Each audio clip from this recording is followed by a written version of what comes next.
কোরআন নাজিল হচ্ছে।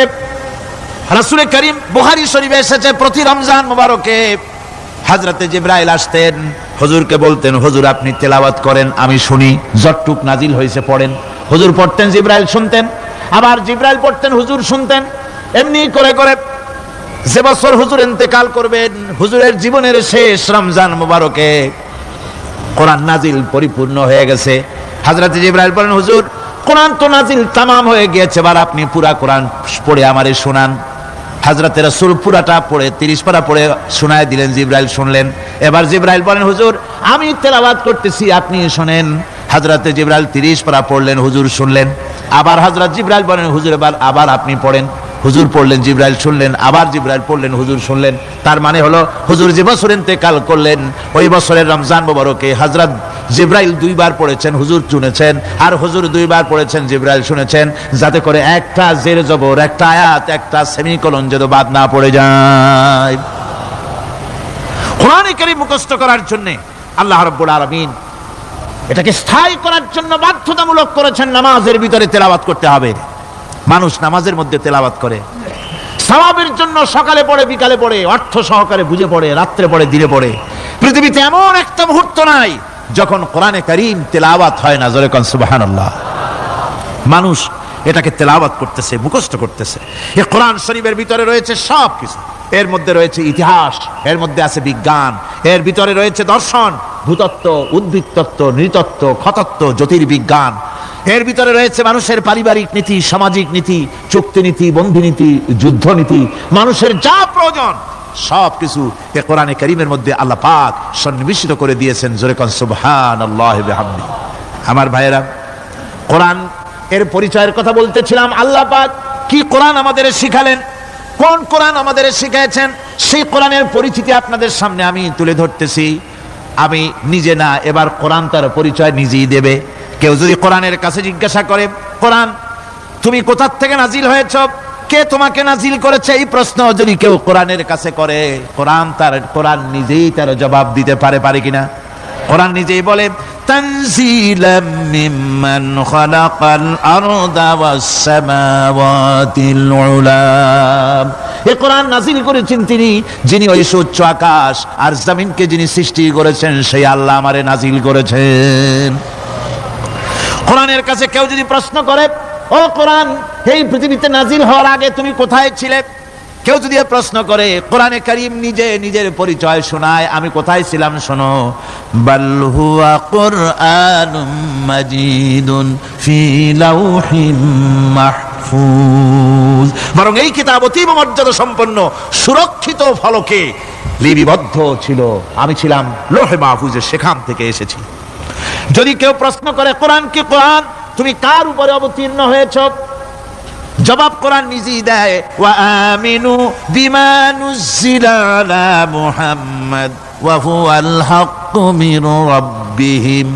ঈমান আনো সেই জিনিসের উপরে যেটা মুহাম্মদ সাল্লাল্লাহু আলাইহি ওয়াসাল্লামের উপর অবতীর্ণ হয়েছে। আবার অন্য আয়াতেও জবাব পাওয়া যায়, তাবারাকাল্লাযী নাযালাল ফুরকানা আলা আবদিহি লিয়াকুনা লিল আলামিনা নাযীরা। অতীব বরকতপূর্ণ মহান সত্তা সেই আল্লাহ রাব্বুল আলামিন, যিনি তার বান্দার পরে ফুরকান অবতীর্ণ করেছেন। সুবহানাল্লাহি বিহামদি। কোরআনের নাম আমি বলেছিলাম শুধু কোরআন নয়, অনেক নাম আছে। কোরআনের আরেক নাম ফুরকান। কোরআনের আরেক নাম কি? আল ফারকু বাইনাল হাক্কি ওয়াল বাতিল। কোরআন হচ্ছে সেই মহাসত্য যা মিথ্যা এবং সত্যের মধ্যে পার্থক্য সূচিত করে, মঙ্গল এবং অমঙ্গলের মধ্যে পার্থক্য সৃষ্টি করে, যা সত্য এবং মিথ্যার মধ্যে তাফরিকা সৃষ্টি করে, সত্যকে মানুষকে বুঝিয়ে দেয়। তার নাম হচ্ছে ফুরকান। এবার যদি প্রশ্ন করা হয়, ও কোরআন বুঝলাম তুমি লৌহে মাহফুজে ছিলে, বুঝলাম তুমি নবীজির উপরে নাজিল হয়েছো, এবার বলো তুমি কোন মাসে নাজিল হয়েছো, তুমি তো আসছিলা প্রথম কোন মাসে নাজিল হয়েছো? এই প্রশ্ন যদি কেউ করে, কোরআন তার জবাবে বলবে, শাহরু রমাদানাল্লাযী উনজিলা ফীহিল কুরআন। রমজানের পবিত্র মাসে আমি অবতীর্ণ হয়েছি। সুবহানাল্লাহ। যদি প্রশ্ন করা হয়, রমজানে তো আসছো, কিন্তু প্রথম নাজিল হয়েছিল কোন সময়? ওটা কি দিন ছিল না রাত ছিল? কোরআন তার জবাবে বলে, ইন্না আনজালনাহু ফি লাইলাতিল কদর। কদরের পবিত্র রাতে আমি এই পৃথিবীতে আমার আগমন ঘটেছিল। যদি প্রশ্ন করা হয় বুঝলাম সবই, কেন নাজিল হয়েছে তুমি, এই পৃথিবীতে তোমার আসার উদ্দেশ্য কি, মূল কাজটা কি, এই প্রশ্ন যদি করা হয়, কোরআনে কারীম তার জবাবে বলে, শোনো কেন এসেছি, লিতুখরিজান নাসা মিনাজ যুলুমাতি ইলান নূর। আমার মিশন হচ্ছে গোটা বিশ্ব মানবতাকে পুঞ্জীভূত জমাট বাঁধা অন্ধকারের ভেতর থেকে টেনে বের করে আলোর সন্ধান দিতে, আলোর দিকে আনার জন্য আমি কোরআন নাজিল হয়েছি। গোটা পৃথিবীর মানুষ আছে অন্ধকারের ভিতরে। কিসের মধ্যে? অন্ধকার। কি অন্ধকার? হচ্ছে পুঁজিবাদ, অন্ধকার সমাজতন্ত্র, অন্ধকার ধর্ম নিরপেক্ষতাবাদ, অন্ধকার জাতীয়তাবাদ। মানুষের তৈরি করা যত মতবাদ সব কি? জোরে কোন, সবগুলি কি? অন্ধকার। আজকে আসার সময় দেখলাম দেওয়ালে লেখা, সমাজতন্ত্র আমরা প্রতিষ্ঠা করে ছাড়বো। চিন্তা করলাম যারা লিখছেন তারা কি পাগল না ছাগল? কি আশ্চর্য কথা! যেই মতবাদ পৃথিবীর মাটি থেকে যে দেশে জন্মগ্রহণ করেছে, এই মতবাদ সেই দেশের লোকেরা ঝাঁটা মেরে তাদের দেশ থেকে বিদায় করে দিল, তাদের কাছ থেকে কোদাল হাতি বিদায় করে দিল, পতাকা ছিন্ন ভিন্ন করে জুতার তলে পিঠ শেষ করে দিল। লেনিন মার্ক্সের তৈরি করা শত সহস্র বিলিয়ন ডলারের মার্ক্সের বইগুলি আগুন জ্বালিয়ে দিল। আর বাংলাদেশের কিছু ছাগল পাগল সমাজতন্ত্র এখন টিকায় রাখবো। এটা মাথা খারাপ, পাগল না মাথা গোল বুঝতে পারছি না। আমার বন্ধুগণ, এগুলি সব অন্ধকার। এই অন্ধকারের ভেতর থেকে মানুষগুলিকে টেনে আনবে কোরআন কিসের দিকে? আলোর দিকে। এবার যদি প্রশ্ন করা হয়, বুঝলাম তুমি অন্ধকার থেকে আলোর দিকে নিয়ে আসবে, আলোর দিকে আসলে পরে ফায়দাটা কি হবে, মূল ফায়দাটা বুঝায় দাও, আসল ফায়দা কি হবে তোমারে যদি মানি। কোরআন তার জবাব দেয়, নিজের পরিচয় নিজে তুলে ধরে, ফামান তাবিআ হুদায়া ফালা খাউফুন আলাইহিম ওয়ালা হুম ইয়াহজানুন। এই কোরআনকে যদি মেনে চলো, এই কোরআনের আইন যদি মানো, সমাজে মানো, ব্যক্তিতে মানো, পরিবারে মানে, রাষ্ট্রে মানো, জীবনের সব ক্ষেত্রে সমস্ত জায়গায় যদি এই কোরআনকে মেনে চলো, ফালা খাউফুন আলাইহিম, তাহলে তোমাদের কোনো ভয় থাকবে না, ওয়ালা হুম ইয়াহজানুন, কোনো চিন্তাও থাকবে না। কিসের ভয় থাকবে না?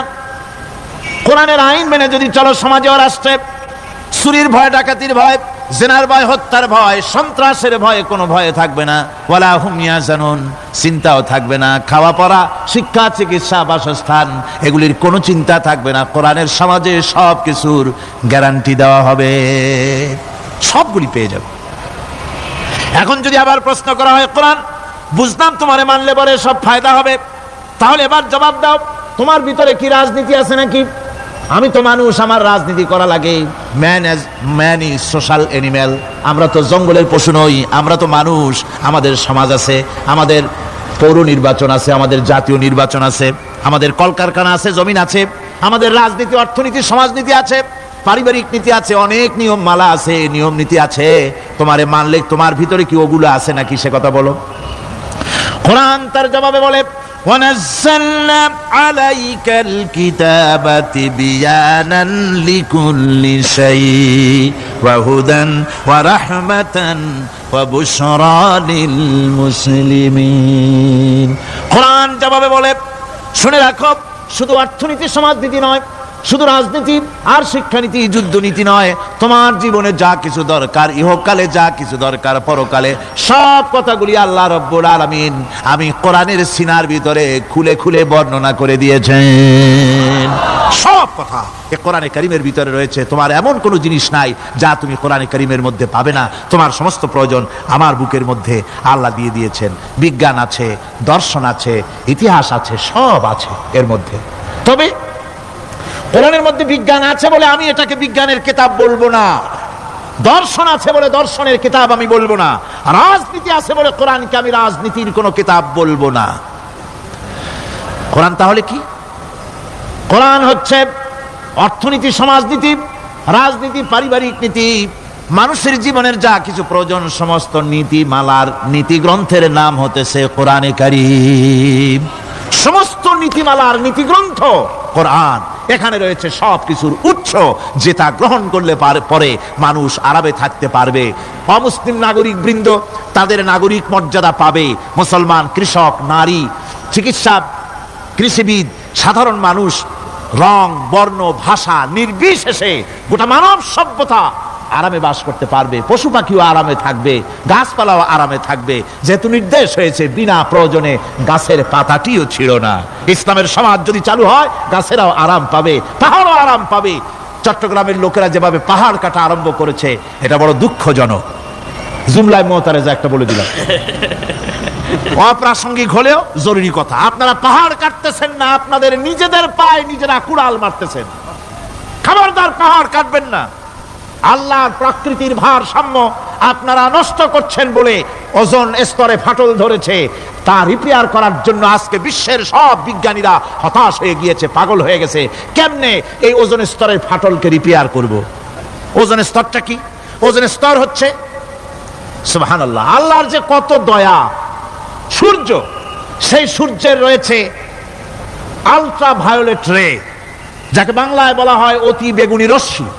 যে রশ্মিটা সৃষ্টি জগতে যদি আসে আর তা যদি কোনো প্রাণীর শরীরকে টাচ করে, তাহলে সমস্ত প্রাণী ক্যান্সার হয়ে, এক্সিমা হয়ে, বিখাউজ হয়ে, অ্যাজমা হয়ে সমস্ত প্রাণী মরে যাবে, কেউ বাঁচবে না। মারাত্মক রশ্মি। সেই রশ্মিটা যাতে সৃষ্টি জগৎকে টাচ করতে না পারে, সেজন্য আল্লাহ পাক একটা ওজোন স্তর তৈরি করেছেন। ওখানে এসে ওটা বাধাপ্রাপ্ত হয়, পৃথিবীর মাটিতে আসে না। যা কিছু পৃথিবীর মানুষের জন্য, পৃথিবীর জন্য কল্যাণকর, সেগুলি সূর্য থেকে আসতে থাকে। সুবহানাল্লাহ বিহামদি। যেটা ক্ষতিকর, সেটা আল্লাহ পাক আটকায় রাখেন। এখন সেই ওজোন স্তরে ফাটল ধরলো। কেমনে ফাটল ধরলো? ফাটল আপনি আমি ধরাইছি। আপনি বলবেন যেটা কেমন কথা, আমি তো ওইখানে যাই নাই, আমি ফাটল ধরাইলাম কেমনে? ওই যে সেই আপনার প্রাইমারি স্কুলে ভিজিট করতে গিয়েছিলেন ইন্সপেক্টর, তারপরে প্রাইমারি না হাই স্কুল ভিজিট করতে গেছে। যায়া জিজ্ঞেস করছে, ছেলেরা কি পড়ছে? বলে ইতিহাস। ঠিক আছে, ইতিহাস থেকেই প্রশ্ন করব। বলো তো, চীনের প্রাচীর কে ভেঙেছে? ছেলেরা জবাব দিচ্ছে না। তুমি বলো, তুমি বলো। কেউ বলছে না। বেঞ্চের কোনা যে ছেলেটি, সে বলছে সর্বনাশ। কেউ যখন স্বীকার করে না, এটা তো আমার মাথায় আসবে। সব শেষ ইন্সপেক্টর তাকে বলছে, তুমি বলো তো কে ভেঙেছে চীনের প্রাচীর? কয়, স্যার, গ্রামে আমার দুষ্টমির যথেষ্ট বদনাম আছে, কিন্তু চীনের প্রাচীর ভাঙার মতো দুষ্কর্ম আমি করি নাই। ইন্সপেক্টর খুব রেগে গেলেন, মাস্টারের দিকে তাকালেন। এই বুঝি আপনার ইতিহাস পড়ানো? মাস্টার ইন্সপেক্টরের বিরক্তি ভরা মুখ দেখে বলছেন, স্যার রাগ করবেন না, এসব ছাত্র তো আমার, ওদের অবস্থা তো আমি জানি। আপনি আসছেন ঢাকা থেকে, আপনি জানবেন কি? আমি হলপ করে বলতে পারি, আমার ক্লাসের কোন ছাত্র চীনের প্রাচীর ভাঙে নাই।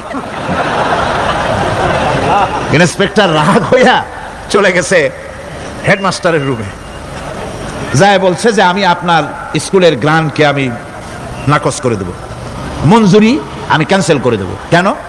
এই অবস্থা। হেডমাস্টার বলছে, স্যার রাগ করবেন না, আপনার জন্য কিছু টাকা পয়সাও রাখছি হাদিয়া।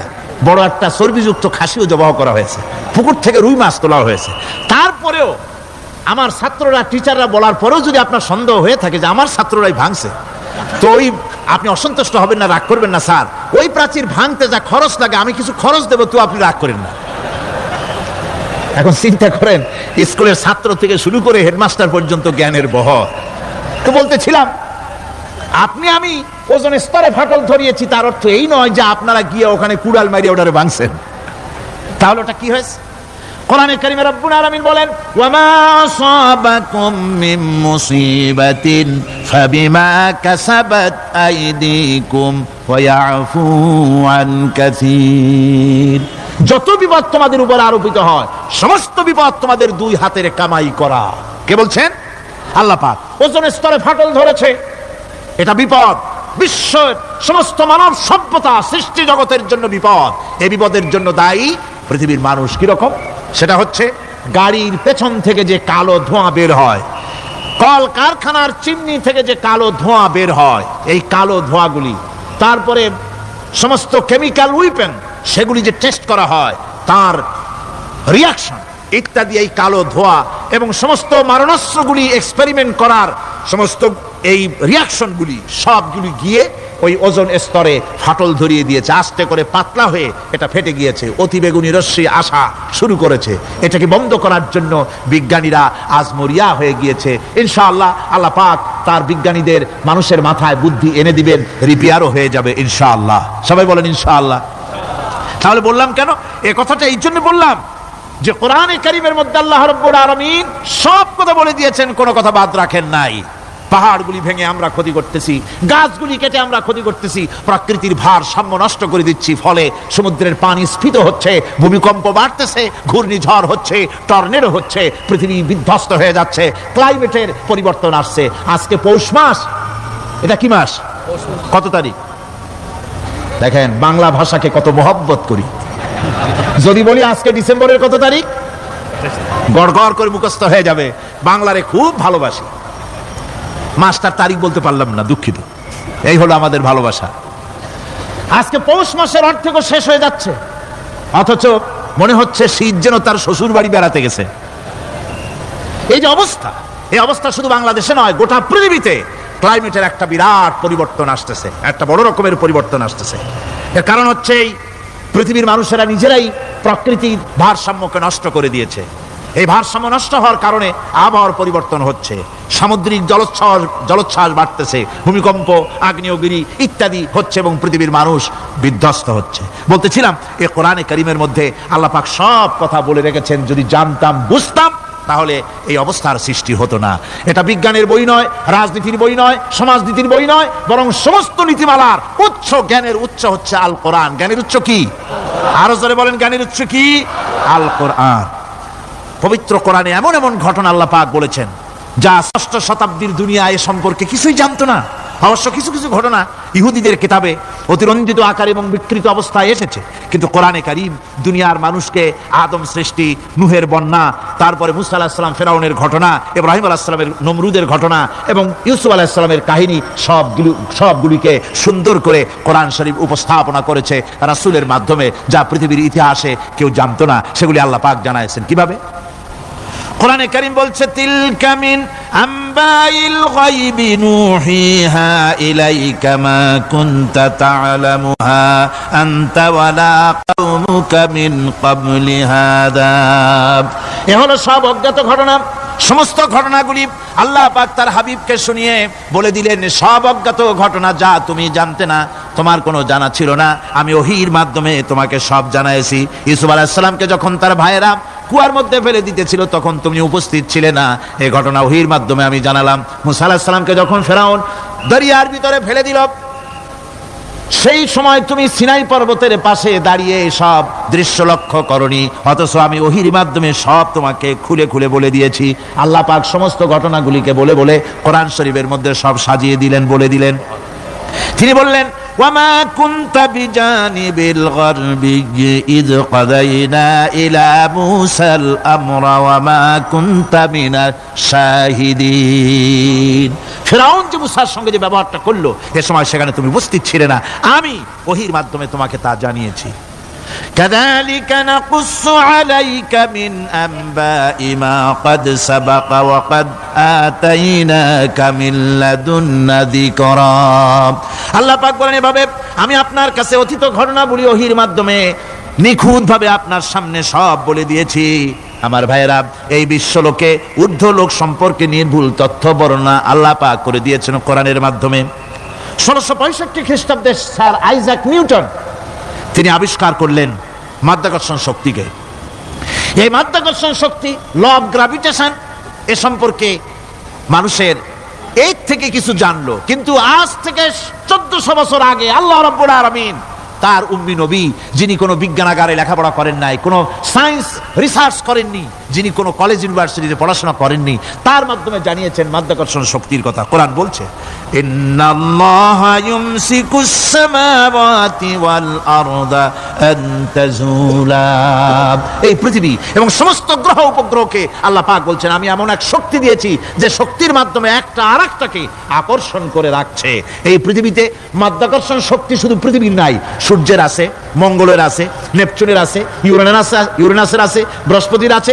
প্রত্যেকটি গ্রহের আলাদা আলাদা মাধ্যাকর্ষণ শক্তি আছে, আর এই শক্তির বলে একটা আর একটাকে টেনে ধরছে যাতে করে বিচ্ছিন্ন হয়ে না যায়, যাতে করে ধ্বংসপ্রাপ্ত না হয়। এগুলি আল্লাহ পাক এই তথ্যগুলি কোরআনে কারীমের মধ্যে বলেছেন। ফলে মরিস বুকাইলির মতো লোক, যিনি ফরাসি দার্শনিক, তিনি বলেছেন দুনিয়ার সমস্ত বিজ্ঞানীদের থিওরি হচ্ছে এই যে বিজ্ঞানের কোনো থিওরি ফাইনাল নয়।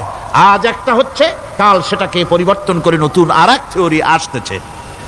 কিন্তু কোরআনে কারীমের মধ্যে আমি, কে বলতেছেন কথা? না না না, মরিস বুকাইলি বলছেন কোরআন শরীফের ভিতরে আমি যে বিজ্ঞানের তথ্য পেয়েছি, থিওরি পেয়েছি, তার কোনো পরিবর্তন আজও হয় নাই, ভবিষ্যতেও হওয়ার কোনো সম্ভাবনা নাই। মরিস বুকাইলি মনে করেছিলেন বেদ আর বাইবেলে যেমন ভুল আছে, কোরআন শরীফে ওই রকম ভুল আছে, নাউজুবিল্লাহ। সেই জন্য তিনি আরবি শিখলেন কোরআন বোঝার জন্য, ভুল ধরার জন্য। কোরআন শিখলেন কি জন্যে? ভুল ধরার জন্য। আর এমন শেখা শিখছেন, ওই আরবি শিক্ষা মানে আমাদের দেশের লোকদের মতো আনাকুম জানাকুম শেখে নাই, ভালো করেই শিখছে, ভালো করেই মুখস্থ করেছেন, তার ভালো করে আরবি শিখেছেন, তারপরে কোরআন শরীফ পড়েছেন, তারপরে তিনি এ কোরআন পড়ে তেলাওয়াত করে বুঝে এরপরে তিনি বই লিখেছেন দি Bible, the Quran and science.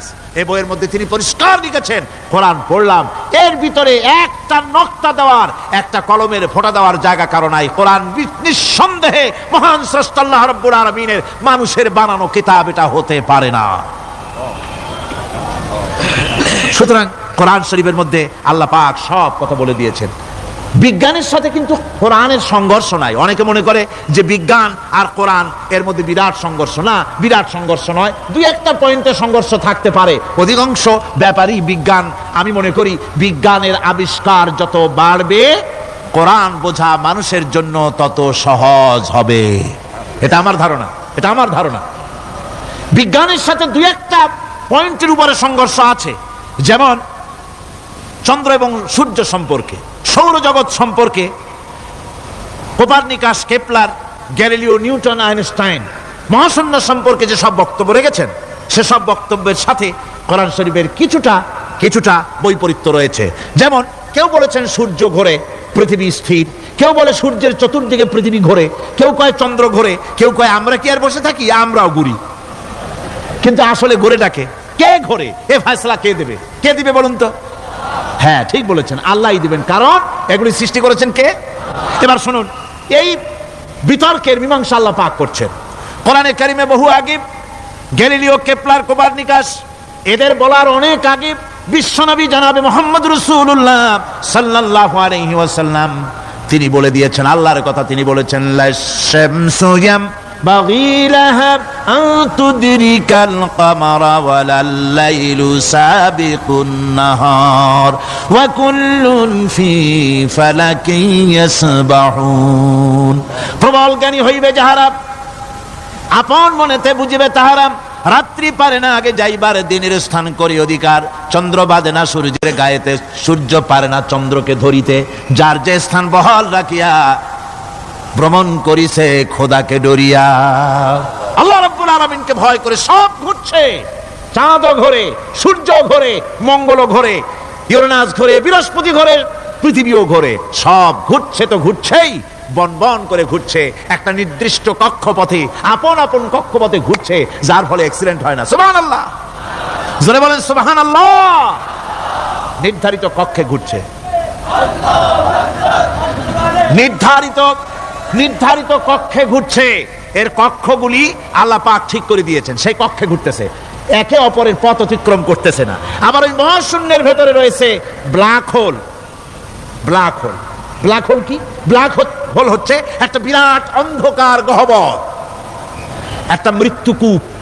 এত বড় বিরাট ব্ল্যাক হোল মহাশূন্যে আছে, বিজ্ঞানীরা হয়রান হয়ে গেছে, তার এত বড় শক্তি, সে শুধু তারা খায় না, কোন তারকা ঘুরতে ঘুরতে যদি তার কাছে এসে যায়, তারাকে খেয়ে ফেলে। কোন আলো যদি কাছে আসে, আলো শুষে নিতে নিতে আলো যার থেকে এসেছে সেটাকেও শেষ করে ফেলে। এ ধরনের একটা দারুণ আকর্ষণী শক্তি তার মধ্যে আল্লাহ সৃষ্টি করেছেন। একটা ব্ল্যাক হোল আছে মহাশূন্যের ভিতরে, সূর্য, চন্দ্র, গ্রহ, নক্ষত্র, যে সূর্য পৃথিবীর চাইতে 13 লক্ষ গুণ বড়, এমন 2 কোটি সূর্য খাইয়া হজম করতে পারে, এত বড় ব্ল্যাক হোল আল্লাহ তৈরি করে রেখেছেন মহাশূন্যের উপরে। রয়েছে মিল্কি ওয়ে, রয়েছে গ্যালাক্সি, অন্তত 10,000 কোটি, 10 সহস্র কোটি তারকা দিয়ে সমৃদ্ধ গ্যালাক্সি মিল্কি ওয়ে, যেটা অন্ধকার রাত্রে তারকা সজ্জিত রাতে উত্তর দক্ষিণ দিকে টানা একটা পথের মতো দেখা যায়, এটা হচ্ছে গ্যালাক্সি। এটাকে বলা হয় মিল্কি ওয়ে। এটা হচ্ছে ছায়াপথ। অসংখ্য তারকার মধ্যে রয়েছে। কত বড় বড় তারকা, অনেক দূরে। তাই আমরা দেখি বিন্দু বিন্দু, আসলে কি বিন্দু না। কত বড় জানেন?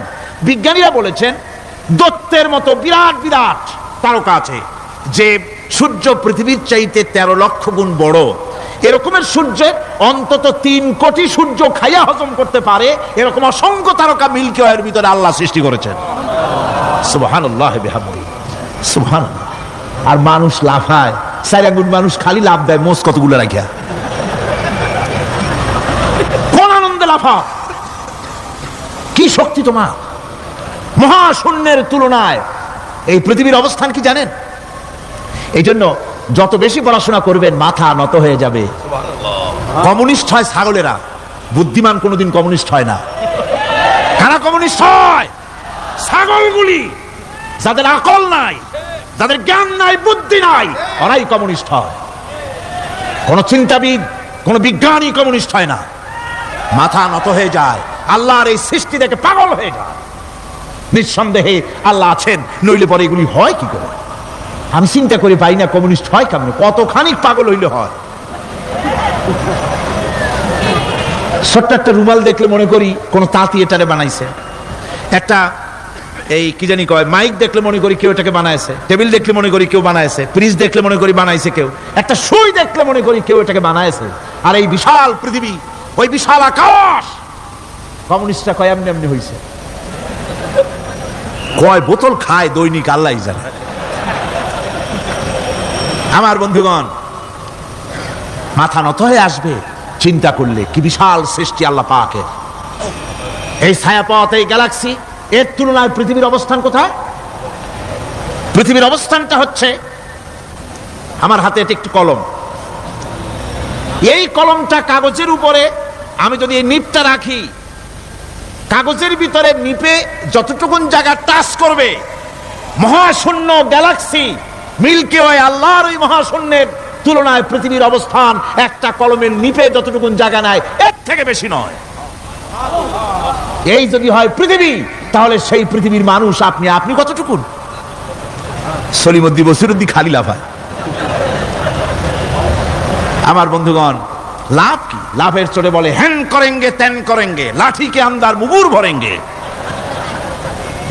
কয়দিন পর শোনা যায় শীত হয়ে পড়ছে, কিছু নাই। সুতরাং আল্লাহ পাকের অসীম সৃষ্টি জগৎ, এর সঙ্গে বিজ্ঞানের সংঘর্ষ কম। 2-1টা পয়েন্টে আছে, বাকি সবগুলিতে বিজ্ঞানের আবিষ্কার যত বাড়তেছে, আল্লাহরে চেনা, সৃষ্টি জগৎকে জানা মানুষের জন্য তত সহজ হচ্ছে। এই কথাগুলি আমি সামনের দিকে আরো বলবো ইনশাআল্লাহ। সবাই বলেন ইনশাআল্লাহ, যাতে আমাদের বুঝে আসে। আর রহমান আল্লামাল কোরআন, কোরআন শিখিয়েছেন আমাদেরকে। রহমান এমন নিয়ামত দিয়েছেন যার মধ্যে সব আছে। মানুষ সৃষ্টির ব্যাপারে, মানব সৃষ্টির ব্যাপারে নির্ভুল তথ্য যদি পেতে হয়, তাহলে কার কাছে যাব? জোরে কন। আল্লাহর কাছে যেতে হবে। আর আল্লাহর কাছে না যাইয়া মানব সৃষ্টির রহস্য যদি জানতে যাই ডারউইনের কাছে, তাহলে আপনার মামু হবে সুন্দরবনের বান্দরেরা। ঠিক কিনা? বান্দরেরা হবে মামু, সিম্পাজি ওরাং ওটাং হবে আপনার নানা আর দাদা। তার কারণ ডারউইন সাহেব বলেছেন মানুষ এর পূর্বপুরুষ হলো বাঁদর, সিম্পাজি, ওরাং ওটাং। এটা হলো তার থিওরি অফ ইভলিউশন। এই বিবর্তনবাদের থিওরি পেশ করতে গিয়ে তিনি বলেছেন মানুষ হলো বান্দরের জাত। আরে বেটা, তুই বান্দরের জাত। নিজের লেজ কাটিয়া সকলের লেজ কাটা আরম্ভ করতে যাচ্ছে। কি পাগলের পাগল, মানুষ হয়েছে বান্দরের জাত। আশ্চর্য কথা। কেমনে কইলে? তো বললো যে সিম্পাজি দেখছে, তো সে সিম্পাজি দেখে তার মনে হয়েছে যে মানুষ ওইরকমই তো দেখা যায়, তো মানুষ বুঝি বান্দর থেকেই আসছে। আমি বলি পৃথিবীতে এমন পাগল আমি কোনোদিন দেখিও নাই, শুনিও নাই যে কোনো পাগল পাবদা মাছ দেখে বলেছে যে এটা হচ্ছে বোয়াল মাছের পূর্বপুরুষ। টাকি মাছ দেখে কোনো ছাগলেও বলেছে আজ পর্যন্ত যেটা হলো শোল মাছের পূর্বপুরুষ। পুঁটি খাইতে খাইতে আস্তে আস্তে বিরাট শোলে পরিণত হয়ে গেছে, কোনো পাগলেও বলেনি। আচ্ছা, মেনে নিলাম ডারউইন সাহেবের থিওরি, মেনে নিলাম 1 সেকেন্ডের জন্য যে বান্দর থেকে মানুষ হয়েছে। এখনো তো বানর প্রজাতি আছে না? শেষ হয়ে গেছে? আছে কিনা? তাহলে সুন্দরবনে যান, যে দেখুন কোন বাঁদর কি এ পর্যন্ত দেখা গেছে যে কোমর পর্যন্ত মানুষের মতো হয়ে গেছে, আর একটু দুধ আর পনির আর একটু এই শুটকি মাছ লট্টা ফিশ খাওয়াইলে আর কদিনের মধ্যে এই বান্দরটা মানুষ হয়ে যাবে? হয়েছে এরকম? বাঁদরের 12 আনা মানুষ হয়ে গেছে, 14 আনা মানুষ হয়ে গেছে, আর অল্প একটু বাকি। এরকম দেখা গেছে কোথাও? দেখা যায়নি। এগুলি পাগলামি কথা, পাগলামি কথা। মানুষ বানর থেকে আসেনি, মানুষ ওরাং থেকে আসেনি, মানুষ সিম্পাজি থেকে আসেনি। মানুষ এসছে কোত্থেকে? এটা জানতে হলে এই নির্মূল তথ্য জানার জন্য আসতে হবে কোরআনের কাছে। কার কাছে? আল্লাহ রাব্বুল আলামিন তার হাবিবের মুখ থেকে মানব সৃষ্টি রহস্য তিনি উদ্ঘাটন করে দিয়েছেন। তিনি বলেছেন, দুনিয়াবাসীকে শুনিয়েছেন, ফালয়ানজুরিল ইনসানু মিম্মা খুলিক খুলিকা মিম্মা ইন দাফিকিন ইয়াখরুজু মিন বাইনিস সুলবি ওয়াত তারাইব। আল্লাহ পাক বলেন, মানুষ কি তার সৃষ্টি রহস্য দেখে না? কেমনে তাকে আমি সৃষ্টি করেছি? মায়ের বক্ষ পিঞ্জর থেকে, বাপের পৃষ্ঠ থেকে সবেগে নির্গত এক ফোঁটা নাপাক পানি দিয়ে আমি আল্লাহ মানুষকে সৃষ্টি করেছি। বান্দর থেকে নয়, ওরাংওটাং থেকে নয়, সিম্পাজি থেকে নয়। মানুষের অরিজিন মানুষ আদম থেকে তোমরা জন্মগ্রহণ করেছো। আদম এসেছে মাটি থেকে, তোমরা এসেছো আদম থেকে। সুবহানাল্লাহি ওয়া বিহামদি। এটাই হলো মানব সৃষ্টির রহস্যের কথা আল্লাহ পাক বলে দিয়েছেন। অন্যত্র আল্লাহ বলেন, ইন্না খালাকনাকুম মিন তুরাবিন সুম্মা মিন নুতফাতিন সুম্মা মিন আলাকাতিন সুম্মা মিন মুদগাহ। নিষ্প্রাণ মাটি থেকে তোমার উৎপত্তি হয়েছে, আর এই নিষ্প্রাণ মাটি দিয়ে তোমাকে তৈরি করা হয়েছে।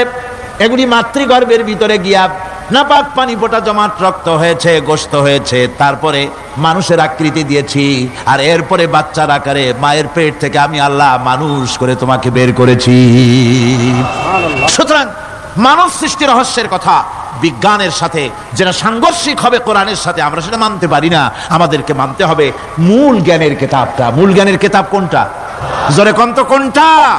কোরআন। এখানে সব কথা আল্লামাল কোরআন। কোরআন শিখিয়ে মানুষকে আল্লাহ পাক সবচাইতে বড় দয়া করেছেন, এর থেকে বড় দয়ার হয় না। কোরআন শিখিয়েছেন আমাদের, যার মধ্যে সমস্ত তথ্যের কথা আল্লাহ পাক বলেছেন। The universe and doctor Einstein বইয়ের ভিতরে লেখা হয়েছে যে একদিন এমন হবে যখন ধীরে ধীরে সূর্য তার আলো হারিয়ে ফেলবে, চন্দ্র নিষ্প্রভ হয়ে যাবে, আর পৃথিবী আস্তে আস্তে তার গতি হারিয়ে ফেলবে। একথা আজকের বিজ্ঞানীরা অথবা আজ থেকে কয়েক বছর আগের বিজ্ঞানীরা একথা বলছেন। কিন্তু রাসূল করিম সাল্লাল্লাহু আলাইহি ওয়াসাল্লামের মুখ থেকে আজ থেকে 1400 বছর আগে, যিনি বিজ্ঞানাগারে মোটেও পড়াশোনা করেননি, লিখতে জানেন না, পড়তে জানেন না, সই করতে জানেন না, বিজ্ঞান আজ যে কথা বলছে সেই কথা 1400 বছর, 1500 বছর আগে রাসূল করিমের মুখ থেকে আল্লাহ পাক বলছেন। কোরআনে কারীম বলছে, ইয়াসআলু আইয়ানা ইয়াউমুল কিয়ামা ফাইদা বারিকাল বাসারু ওয়া খাসাফাল কামারু ওয়া জুমিআশ শামসু ওয়াল কামার। হে রাসূল, রাসূলের কাছে জিজ্ঞাসা করে কিয়ামত কবে হবে? আল্লাহ পাক বলেন, বলে দিন যেদিন চন্দ্র তার আলো হারিয়ে ফেলবে, যেদিন সূর্য তার আলো হারিয়ে ফেলবে, আর চন্দ্র আর সূর্য সব একাকার হয়ে যাবে। আজ ওরা বলছে চাঁদে আলো থাকবে না, সূর্য আগের থেকে তার উত্তাপ এবং আলো স্তমিত হতেছে, এবং হতে হতে এমন এক পর্যায়ে আসবে যখন সূর্য আলো হারিয়ে ফেলবে। বিজ্ঞানীরা গত 4-5 বছর আগে এ বক্তব্য রেখেছেন, কিন্তু 1400 বছর আগে বিজ্ঞানের লালনাগারে লেখাপড়া না করে হুজুরের মুখ থেকে আল্লাহ কথা বলে দিয়েছেন। তাহলে বিজ্ঞানের আসল কিতাব কোনটা? জোরে বলেন কোনটা? আল্লাহ পাক আরো বলেন, ইজাশ শামসু কুবিরাত ওয়া ইযান নুজুমুন কাদারাত ওয়া ইযাল জিবালু সুজ্জিরাত। তারকাগুলি, সূর্যের আলো থাকবে না, নক্ষত্রগুলো স্থানচ্যুত হয়ে যাবে, কক্ষচ্যুত হয়ে যাবে, পাহাড়গুলিকে পরিচালিত করে দেওয়া হবে, কিছুই থাকবে না, সব শেষ হয়ে যাবে। বিজ্ঞানীরা আজ বলতেছে যে সব শেষ হয়ে যাবে, কিছুই থাকবে না, সব শেষ হবে। বিজ্ঞানীরা বলতেছেন, কোরআন অনেক আগে বলেছে, কুল্লু মান আলাইহা ফান ওয়া ইয়াবকা ওয়াজহু রাব্বিকা যুল জালালি ওয়াল ইকরাম।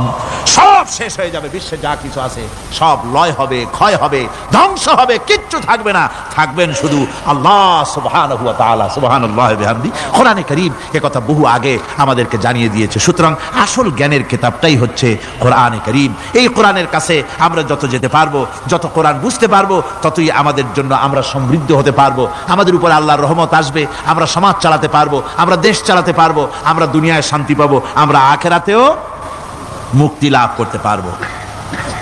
কোরআনে কারীম সমস্ত বিজ্ঞানের উৎস, দর্শনের উৎস।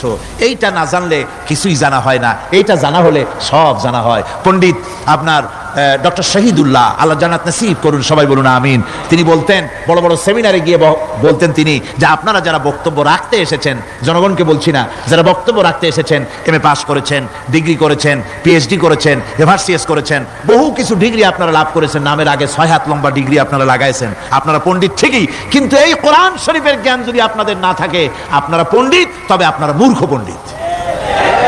কি পণ্ডিত? কি পণ্ডিত? মূর্খ পণ্ডিত। ওরা বলে যে মৌলবীরা জানে কি, মৌলবীরা জানে কি? আরে ভাই, মৌলবীদের কাছে তো আসল জ্ঞান আছে। সুবহানাল্লাহি ওয়া বিহামদি। এখানে সবটা আছে। আপনারা এখানে আসেন, এটা বিশ্বাস করলে আপনি সবটা পেয়ে যাবেন। কোরআন বিশ্বাস করতে পারলে, কোরআন জানতে পারলে আপনি সব জানবেন। কোরআনে কারীমের মধ্যে আল্লাহ পাক কত কথা বলেছেন। এর মধ্যে আছে আল্লাহ পাক বলেছেন, আফালা ইয়ানজুরুনা ইলাল ইবিলি কাইফা খুলিকাত। এই যে আমি উটগুলারে বানাইছি, কেমনে বানাইলাম তোমরা কি দেখছো? উট কেমনে বানিয়েছি? মুফাসসিরিনে কেরাম এর উপরে অনেক আলোচনা করেছেন। তারা বলেছেন যে উট মরুভূমির জাহাজ, তারপরে উটের পিঠে একটা চুট আছে, কোন কোন উটের পিঠে 2টা চুট আছে, মাঝখানে বসে একটারে হেলান দিয়ে আর একটা ধরে বসা যায়। আমি দেখছি 2টা চুটওয়ালা উট, আফ্রিকান উট আমি দেখেছি, যে চুট সুবহানাল্লাহ দেখলে অবাক হয়ে যেতে হয় যে আল্লাহর কি কুদরত। উটের পৃষ্ঠে 2টা চুট, মাঝখানে আপনি বসবেন, পিছনেরটা একটা সোফা সেটের মতো, পিছনে হেলান দিলেন, আর সামনে যখন সে মরাল সম চড়াই উত্তরাই পথ দিয়ে নামা ওঠা করবে, তখন আপনি যেন পড়ে না যান, সেজন্য সামনেরটা বুকের সাথে জড়ায় ধরবেন। এরপরে কি সৃষ্টি আল্লাহর, সুবহানাল্লাহি বিহামদিহি। জিরাফগুলি দেখুন, জিরাফগুলি তার মাথা কত বড় উঁচা। লন্ডন জুতে জিরাফ দেখলাম, সে জিরাফের দেহ থেকে তার মাথাটা 22 ফিট উঁচা। মানে সে যদি নিচে দাঁড়ায়, 3 তলা বিল্ডিং এর ছাদের উপরে নাস্তা দিলে তো নিচে দাঁড়ায় খাইতে পারে, এই অবস্থা। সেই জিরাফে পানি খাবে কেমনে? মাথা হলো অত উঁচায়, পিছনের ঠ্যাং 2টা খাটো, সামনের ঠ্যাং 2টো উঁচা, এখন পানি খাবে কেমনে? ওই মাথা নামাইতে গেলে ঠ্যাং তো অনেক উঁচা।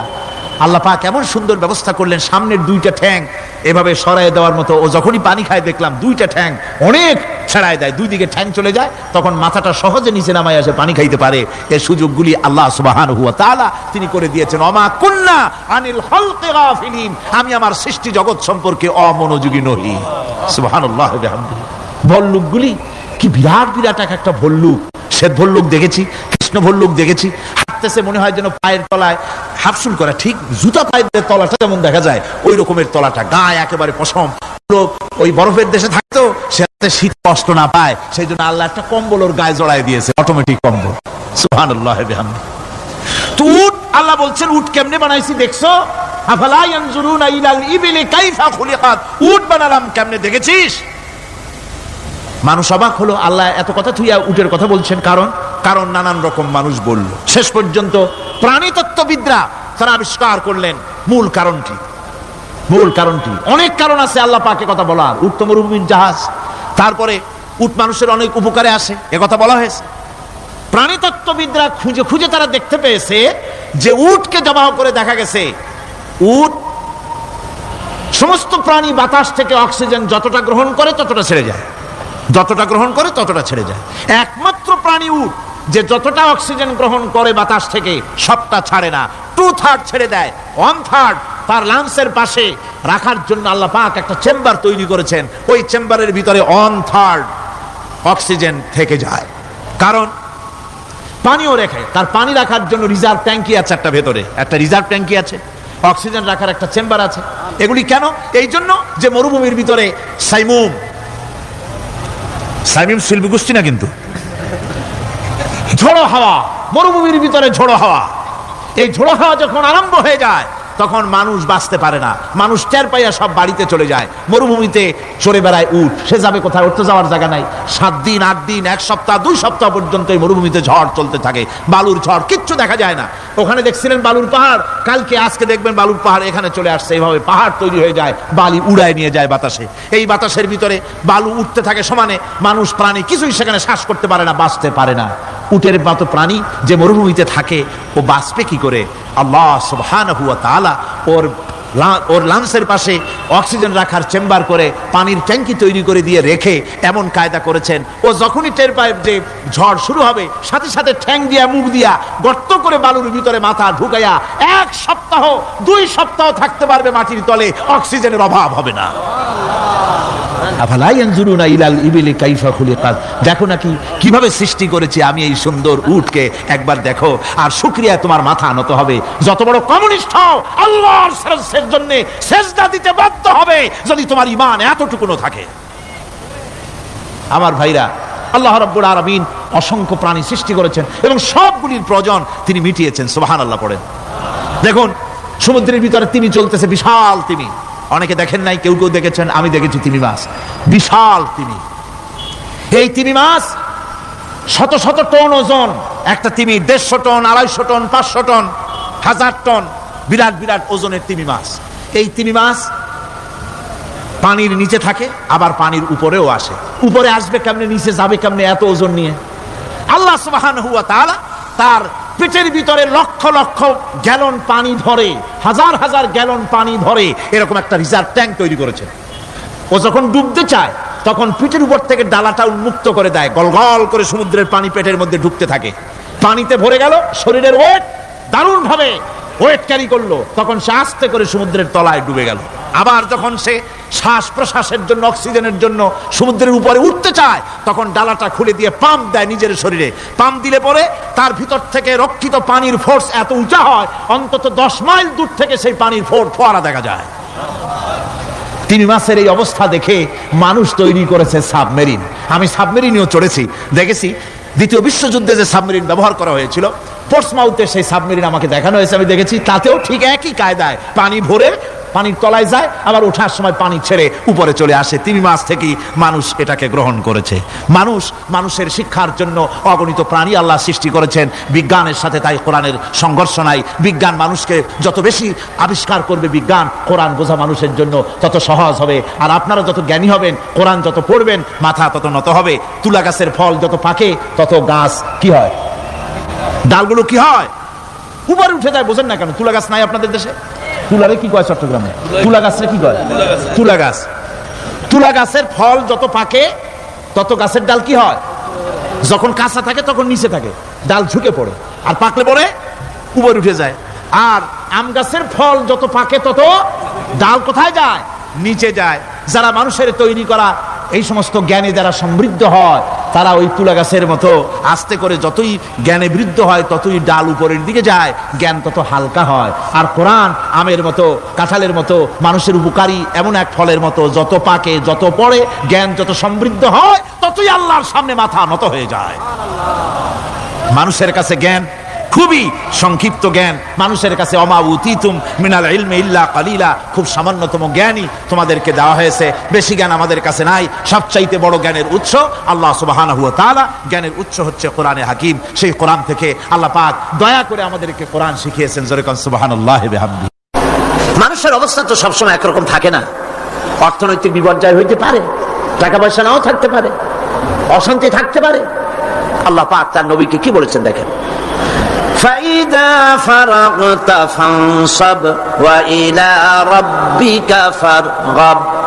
আল্লাহ পাক বলেন, যখন তুমি খালি হাত হয়ে যাবে, দাঁড়িয়ে যাবে আর আল্লাহ পাকের কাছে মিনতি জানাবে। সুবহানাল্লাহ। খালি হাত হয়ে গেছে, দাঁড়ায় যাও, আল্লাহর কাছে মিনতি করো, আল্লাহর কাছে চাও। বুখারী শরীফ এসেছে, স্যান্ডেলের ফিতা কাছে যদি ছেড়ে, তাহলে আল্লাহর কাছে চাও। কার কাছে চাইবেন? আল্লাহর কাছে চান।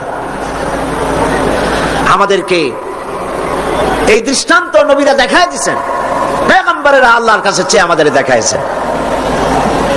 হযরতে ইব্রাহিম আলাইহিস সালামকে আগুনের ভিতরে যখন ফেলাবার ব্যবস্থা হয়েছে, তাকে যখন আগুনে ফেলা হচ্ছে, হযরত জিবরাইল বলেন, ইব্রাহিম আমার কাছে সাহায্য চাও, আগুন থেকে বাঁচায় দেব। হযরত ইব্রাহিম ভয় পাইয়া সাহায্য চাইছিলেন। এগুলো শোনার পরেও আমাদের ঈমান মজবুত হয় না। হযরত ইব্রাহিম বললেন, জিবরাইল গো, তোমার কাছে সাহায্য আমি কেন চাইবো? আমি তো এমন কোন অন্ধ খোদার ইবাদত করি না যিনি তার গোলামের দুঃখ না দেখেন। আমি আগুনে পড়ে গেলে আমার আল্লাহ রাব্বুল আলামিন যদি খুশি হন, তাহলে আমার আল্লাহকে খুশি করার জন্য 1000 বার পড়তে রাজি আছি। সাহায্য তো আল্লাহর কাছেই চাইতে হবে। আল্লাহর ইচ্ছা নাই ইব্রাহিম আগুনে পুড়ুক, এটা কি আল্লাহর ইচ্ছা ছিল? ইব্রাহিম আলাইহিস সালাম পরিণতি জানেন না, তিনি কি পড়বেন, পুড়বেন না বাঁচবেন জানা ছিল না। পরীক্ষায় তিনি পাস করলেন। আগুনের ভিতরে যখন ইব্রাহিম আলাইহিস সালাম পড়ে যাচ্ছেন, আল্লাহ রাব্বুল আলামিন আগুনের প্রতি হুকুম দিলেন, ইয়া নারু কুনি বারদাও ওয়া সালামান আলা ইব্রাহিম। আগুন আমার ইব্রাহিমের জন্য শান্তিদায়ক ঠান্ডা হয়ে যা। বলেন আর কি ক্ষমতা থাকবে? আগুনের আর জ্বালাবার ক্ষমতা থাকবে? জ্বালাইতে পারছে? পারে নাই। আল্লাহকে বিশ্বাস করুন, এইভাবে করে কোন মাজারে টাকা দিবেন না, পয়সা দিবেন না, আগরবাতি দিবেন না, চান্দা মান্দা দিবেন না। যা চাওয়ার, যা বলার সরাসরি বলবেন। কাকে? কারে বলবেন? আল্লাহ পাক পরিষ্কার করে কোরআনের মধ্যে সব দৃষ্টান্ত দেখাইছেন। হযরত ইউনূস আলাইহিস সালামকে মাছে যখন গিলে ফেললো, বেরোবার কোনো পথ নাই, কোরআনে কারীম এই কথা দুনিয়াবাসীদের জন্য, মুমিনদের জন্য তুলে দিয়েছেন। ওয়াযান্নুন ইয যাহাবা মুগাদিবান ফাযান্না আন লান নাকদিরা আলাইহি فنادى في الظلمات أن لا إله إلا أنت سبحانك إني كنت من الظالمين। অন্ধকারের ভেতর থেকে ইউনূস আলাইহিস সালাম চিৎকার মারলেন, ফানাদা ফি যুলুমাত, পানির অন্ধকার, মাছের পেটের অন্ধকার, রাতের অন্ধকার, ত্রিবিধ অন্ধকারের মধ্য দিয়ে ইউনূস আলাইহিস সালাম ডাক দিলেন আল্লাহরে। আল্লাহ শুনে নেই। রব্বুল আলামিন বলেন, ফাসতাজাবনা লাহু ওয়া নাজ্জাইনাহু মিনাল গাম্মি ওয়া কাযালিকা নুজিল মুমিনিন।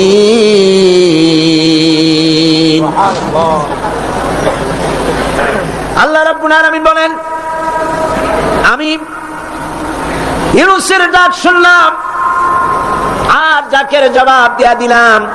মাছের পেটের ভিতরে যন্ত্রণা শুরু হয়ে গেল, ব্যথা শুরু হয়ে গেল। মাছ আর পানির মধ্যে থাকতে পারলো না, মাছ উপরে চলে এলো, কিনারায় চলে গেল।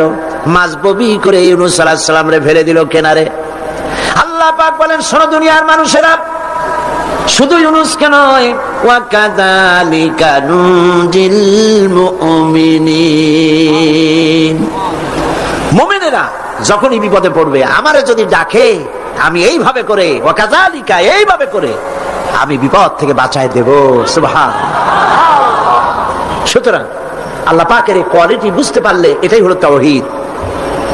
তাওহীদ সম্পূর্ণরূপে বুঝতে হবে, তাওহীদে প্রতিষ্ঠিত হতে হবে, শিরক থেকে বাঁচতে হবে, শিরক সম্পূর্ণরূপে বর্জন করতে হবে। এখন শিরকটা কি? শিরক হলো অংশ। এটা শরীক দিয়ে বললে বুঝতে ভালো, শরীক। আর এই শিরক হচ্ছে মিথ্যা, জুলম, বড় গুনাহ। যারাই আল্লাহর সাথে শরীক করে তারা বড় রকমের গুনাহ করে। আমি এই দৃষ্টান্তটা বুঝাবার জন্য এরকম দৃষ্টান্ত দেই। শরীকদারি ব্যবসার সাথে, শিরক পার্টনার, শরীক। আল্লাহ পাকের কোন পার্টনারের দরকার আছে? আর যারা জবাব দিলেন না, আল্লাহ পাকের পার্টনারের কোন প্রয়োজন আছে? পার্টনারের প্রয়োজন হয় কেন? ধরেন ব্যবসা করবে কেউ, তো ব্যবসা করতে গেলে পার্টনারশিপ বিজনেস করতে গেলে অভাবের কারণেই পার্টনার খোঁজে। পুঁজি আছে, যা সেই টাকা দিয়ে ব্যবসা চলবে না, একজন পার্টনার লাগবে পুঁজিওয়ালা। পুঁজির অভাবে মানুষ পার্টনার খোঁজে। আবার পুঁজি আছে কিন্তু বুদ্ধি নাই, লাইসেন্স নাই, বুদ্ধিওয়ালা লাইসেন্সওয়ালা একটা লোক পার্টনার হিসাবে নিতে চেষ্টা করে পার্টনারশিপ বিজনেসে। 3 নম্বরে পুঁজিও আছে, বুদ্ধিও আছে, লাইসেন্সও আছে, কিন্তু বয়সটা এমন যে এই বয়সে ব্যবসা করার মতো বয়স নাই, স্বাস্থ্যটা খারাপ। এই 3টা কারণে মানুষেরা পার্টনারশিপ বিজনেস করে।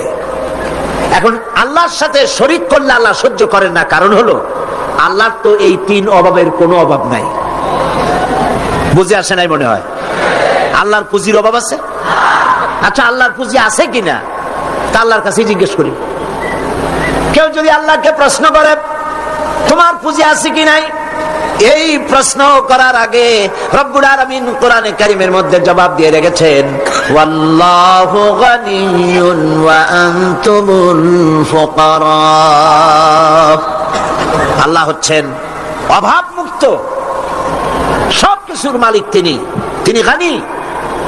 আর তোমরা যারা পার্টনার খোঁজো তোমরা হলো ফকিরের গোষ্ঠী, মিসকিনের গোষ্ঠী, জুমরাতুল মাসাকিন।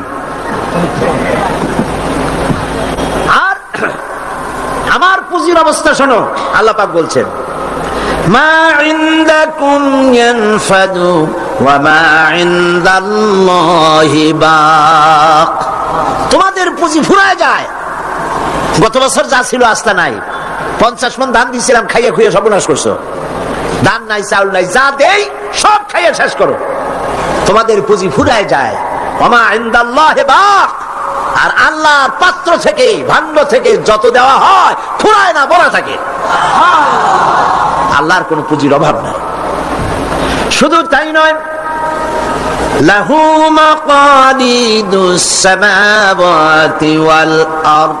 আকাশ আর জমিনের সব চাবিকাঠি হচ্ছে আল্লাহর কাছে, সম্পদের চাবি আল্লাহর কাছে।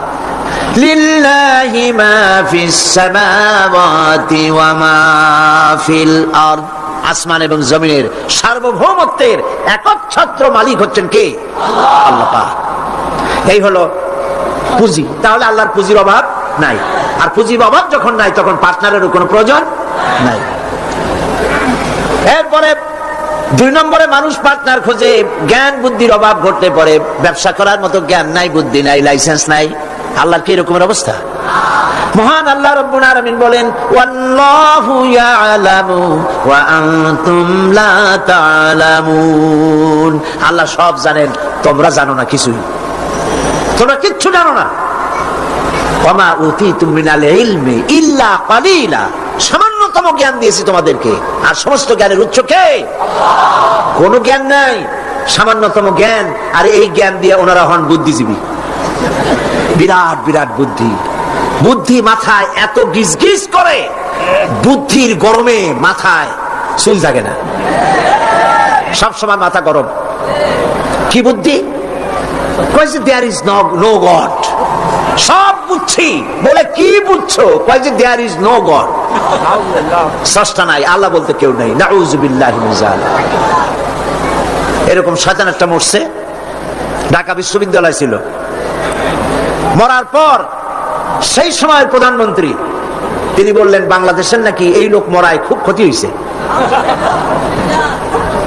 আমি বলেছি ক্ষতি কিছু হয় নাই, বরং ভালো হয়েছে, শয়তান একটা কমছে। এ মরার আগে বলেছে, আমারে কাফন দিবা না, দাফন দিবা না, গোসল করাবা না। কি করবা? তো বলে মরার পর আমারে নিয়ে মেডিকেল কলেজে দিবা, ছাত্ররা আমারে দিয়ে অপারেশন শিখবে, যাতে যাতে মানুষের অপারেশন করে রুগীরে ভালো বানাইতে পারে। মরার পর তার কথা মতো যখন মেডিকেল কলেজের দিকে লাশ নিয়ে যাওয়া হচ্ছিল, ছেলেরা বলছে, লা হাওলা ওয়ালা কুওয়াতা ইল্লা বিল্লাহ। আমরা মাপ চাই। সারা জীবন আল্লাহরে অস্বীকার করছে। ওই লোকটারে দিয়া কাটা ছেঁড়া শিখা যদি কোন লোকের অপারেশন করি, যাও রুগী বাঁচবে, তাও বাঁচবে না, মরবে। ফিরাও শয়তান। বাডমের মারিচুরিতে ডিপ ফ্রিজের মধ্যে শয়তানের লাশ এখনো আছে। লাশের অবস্থা এমন হয়েছে, যদি রাস্তা ভালাইও দেয়, কবর তো হবে না, কপালে নাই, কবর হবে না, দাফন হবে না। আল্লাহর সাথে নাফরমানি করলে কি সাজা হয় আল্লাহ দেখান। আল্লাহরে যদি মানতো, গোসলটা হইতো, কাফনটা হইতো, জানাজাটা হইতো, মানুষের দোয়া করতো, কপালে নাই, কপাল পড়া, আল্লাহর অস্বীকার করছে বুদ্ধির ঠেলায়। লাশের অবস্থা এমন হয়েছে, এখন যদি রাস্তায় ভালাইয়া দেয়, কুত্তাও খাবে না। কারণ আমাদের দেশের কুত্তা এত অভদ্র না যে এত বছর লাশ খাবে। প্রিয় ভাই, সব আল্লাহ পাক সব জানেন, তোমরা কিচ্ছু জানো না। হ্যাঁ, তোমরা জানবা যদি কোরআনের কাছে আসতে পারো। আসল বুদ্ধি, আসল জ্ঞান কোরআনের ভিতরে। সুবহানাল্লাহ। এরপরে তাহলে দেখা গেল 2 নম্বর পুঁজিও আল্লাহর আছে, আছে কিনা? পার্টনার দরকার আছে? পার্টনারের দরকার নেই। 3 নম্বরে শক্তির অভাব, সেজন্য পার্টনার খোঁজে। আল্লাহর শক্তির খুব অভাব নাকি? শক্তি টের পাইছেন কিনা? টের পাইছেন কিনা? বুঝে নিয়েন কি কইতে চাই। আল্লাহ রাব্বুল আলামিনের শক্তি কত প্রচন্ড। আমেরিকার বর্তমান শক্তি দেখেই বুঝতে চেষ্টা করেন না। উপর থেকে ভাষা ভাষা কোন জ্ঞান নিয়ে হঠাৎ করে কোন সিদ্ধান্ত নিতে যাবেন না। আমেরিকা এখন যেটা করতেছে, মনে করেন না যে আল্লাহ তারে সব ক্ষমতা দিয়েছে, দুনিয়ার মোড়লগিরি করবে, বাতকবারি করবে। আল্লাহ একটু ঢিল দিছে। দেখেন না যারা বর্ষি বায় নদীতে, মাছে যখন আদার গেলে ওরা কি বলে? বর্ষিতে যেটা থাকে ওটারে কি কয়? সারি। আরে হুইল কি? যেটা খায় মাছে ওইটা কি? আদার অথবা সারি, আপনারা যাতে খুশি হন বলেন। ওইটা, হ্যাঁ সেরা। ওইটা মাছে যখন খাইলো তখনই পাকা শিকারি দড়ি ধরে টান দেয় না, ছুটে যাইতে পারে, গেল ভালো করে। এরপরে জম্মের গেলার পর নারী বুড়িতে বেজায় যায়, তারপরে হুলে ধরে টান দিয়ে নিয়ে আসে। যত বড় রাঘব গাল হোক, উপরে এসে হা করে পড়ে থাকে।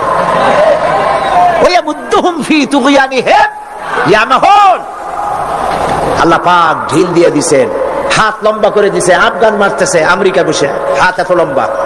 আফগান মারতেছে, কাশ্মীর মারতেছে, প্যালেস্টাইন মারতেছে, সোমালিয়া মারতেছে। আল্লাহ পাক ঢিল দিয়ে দিয়েছে।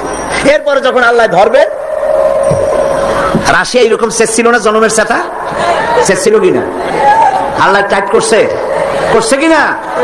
সুবহানাল্লাহ। বিনা যুদ্ধে চিৎপটাং, কোন যুদ্ধ লাগে নাই। কেমনে কেমনে মরা লাশের গাও দিয়া গোস্ত যেমন খুশা খুশা পড়ে, সোভিয়েত ইউনিয়ন খুশা খুশা পুষে আছে,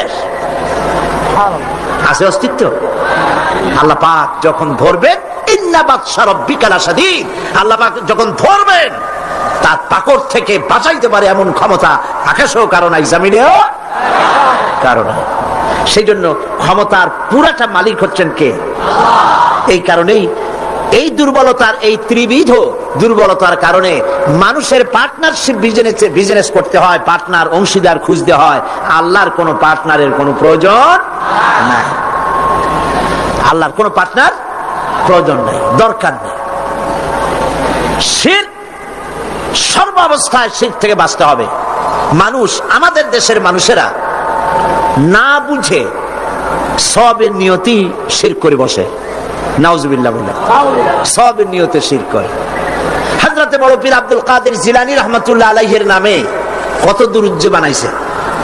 ইয়া আব্দুল কাদের জিলানী শাইয়ান লিল্লাহ। নাউজুবিল্লাহ বলবেন না? নাউজুবিল্লাহ বলবেন না? হযরত বড় পীর আব্দুল কাদের জিলানী রাহমাতুল্লাহ আলাইহি নিঃসন্দেহে আল্লাহর মাহবুব বান্দা, বড় ওলি, পীরে কামেল, মাহবুব সুবহানী আমরা তাকে বলি। কিন্তু ইয়া আব্দুল কাদের জিলানী শাইয়ান লিল্লাহ, হে আব্দুল কাদের জিলানী আপনি আমাদেরকে কিছু দেন, সাহায্য করেন। নাউজুবিল্লাহি মিন যালিক।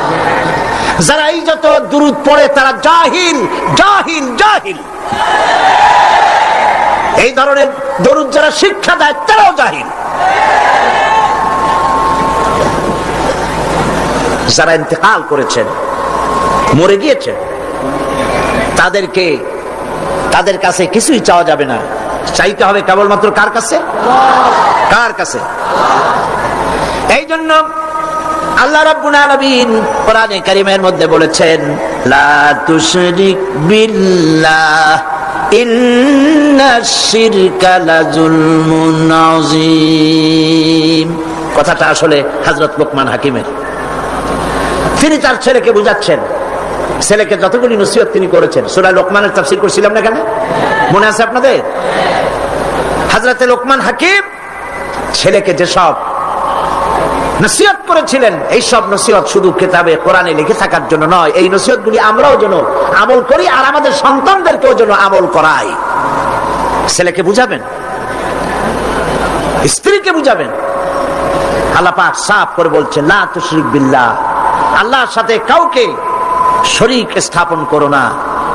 ইন্নাশ শিরকা লাযুলমুন আযীম, প্রকৃতপক্ষে শিরক হচ্ছে বড় জুলম, অত্যাচার।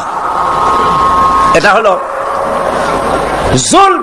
এ শব্দের ব্যাখ্যা হচ্ছে ওয়াজুল শাই ফি গায়রি মুহাল্লি, যে জিনিস যেখানে রাখা সেটা সেখানে না রেখে আরেক জায়গায় রাখার নামই হলো জুলম করা।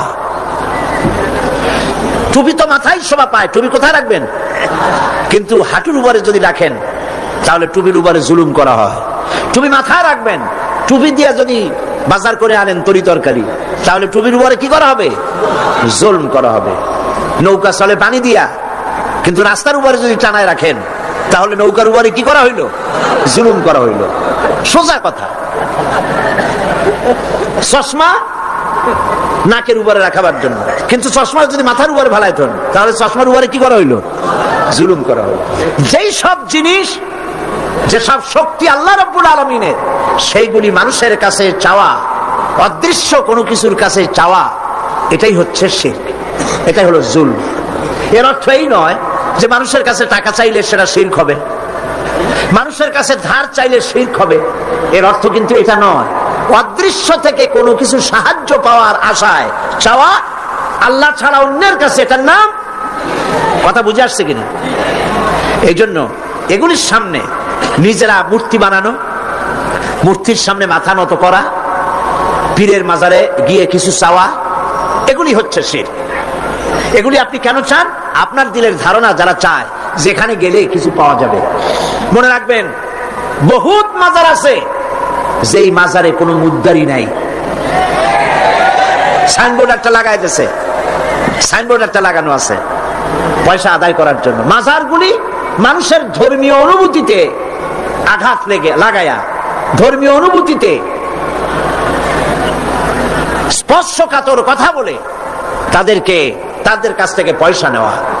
আমি ঝিনাইদহ মাগুরা লাইনে একটা মাজার দেখেছি, সেখানে লেখা আছে সাইনবোর্ডে, ড্রাইভার ভাই মাজার বহুত গরম, আস্তে গাড়ি চালাইবেন। তার মানে মাজার বহুত গরম, আস্তে চালাইয়া পয়সা দিয়া মাজার ঠান্ডা করে যান। আমি বুঝি না মাজারে পয়সা লাগবে কেন? মসজিদের পাশে দান বাক্স থাকতে হবে, কারণ মসজিদগুলি এখনো গভর্নমেন্ট চালায় না। ইনশাআল্লাহ এমন গভর্নমেন্ট আসবে বাংলাদেশে যে গভর্নমেন্ট সরকারি খরচে সব মসজিদ চালাবে ইনশাআল্লাহ।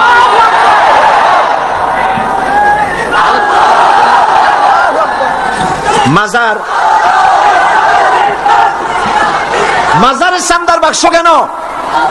মাজারে পয়সা দেব কেন? এই প্রশ্ন বুদ্ধিমানদের মাথায় আসা উচিত। কেন দেব? যিনি ইন্তেকাল করেছেন ওনার কি এখন টাকার প্রয়োজন? বলেন আপনারা। শীতবস্ত্রনি কিনবেন, কোনো কিছু খাবেন, আপনারা কেন বিশ্বাস করেন না? উনি যদি সত্যি আল্লাহর ওলি হন, আল্লাহ পাক কোরআনে বলে দিয়েছেন এদের রিস্কের ব্যবস্থা আল্লাহর কাছে, ওনা আল্লাহর কাস্টডিওতে আছেন। আপনারা কেন পেরেশান হয়ে পয়সা দেন? ওগুলো দিয়ে উনি কি খাবেন? এই পয়সাগুলি দিয়ে উনি কি কিনবেন? এই পয়সাগুলি মাজারের মুতাল্লি যারা আছে, কমিটিতে যারা আছে, অধিকাংশ পয়সাগুলি দিয়ে তারা ট্রান্সপোর্ট বিজনেস করে, এক্সপোর্ট ইম্পোর্ট বিজনেস করে, কোটি কোটি টাকার মালিক হয়েছে আপনাদের পয়সা দিয়ে, আর আপনি শিরক করেছেন ওখানে পয়সা দিয়ে।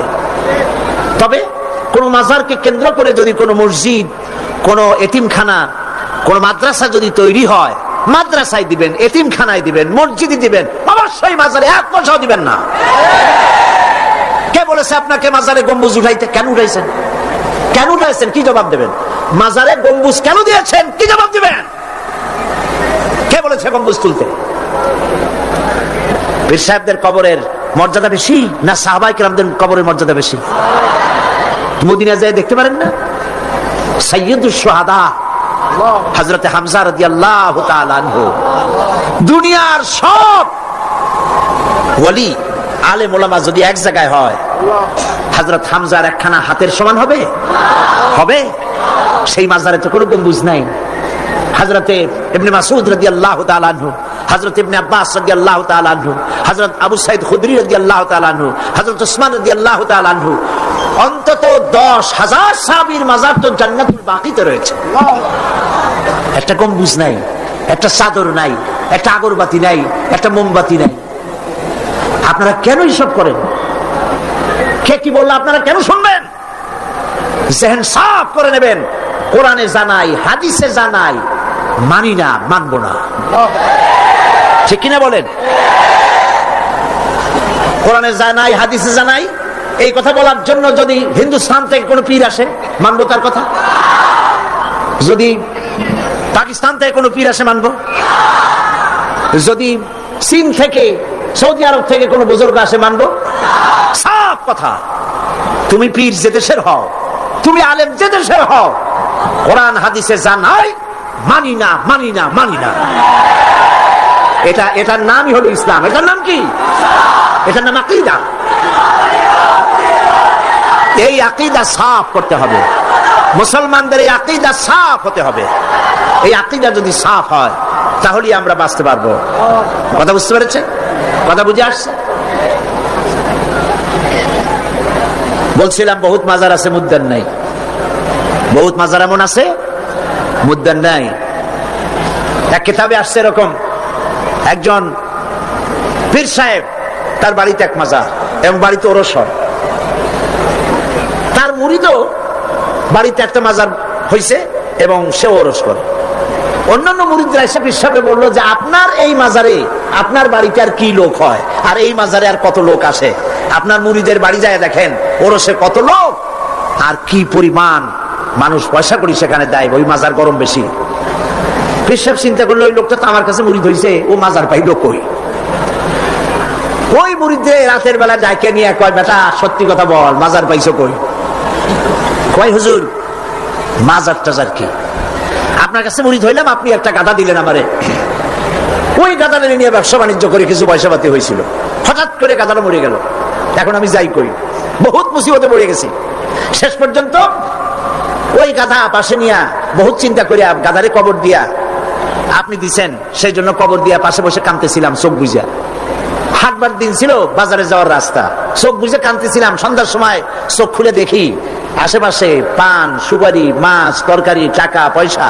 তার মানে লোকেরা যাচ্ছে, মাজার দেখে মনে করছে নতুন করে পীরের মাজার বোধ হয়, তো যে যার কাছে যা ছিল একটু একটু করে দিয়ে গেছে, অনেক হয়েছে। তারপরে এসে ভিড় জমলো। এরপরে কি করবো, বহুত চিন্তা ভাবনা করে একটা সাইনবোর্ড লাগাই দিলাম, হযরত গেদা শাহ রহমতুল্লাহ আলাইহির মাজার। পীর সাহেব বললেন, খারাপ হয় নাই, আমি যে তোমারে গাধাটা দিছিলাম, ওইটার মায়ের কবর হলো আমার বাড়িতে। নাউজুবিল্লাহ বলে। এই জন্য হক্কানি পীরের মাজার যেগুলি, সেগুলি তো জিয়ারত করা যাবে অবশ্যই। হক্কানি পীরের মাজার যেগুলি আছে জানা মতে, যেমন শাহজালাল রহমতুল্লাহ আলাইহি, খান জাহান আলী রহমতুল্লাহ আলাইহি, শামানাত রহমতুল্লাহ আলাইহি, শামাকদুম রহমতুল্লাহ আলাইহি, বড় বড় আল্লাহর ওলিদের মাজার আছে না?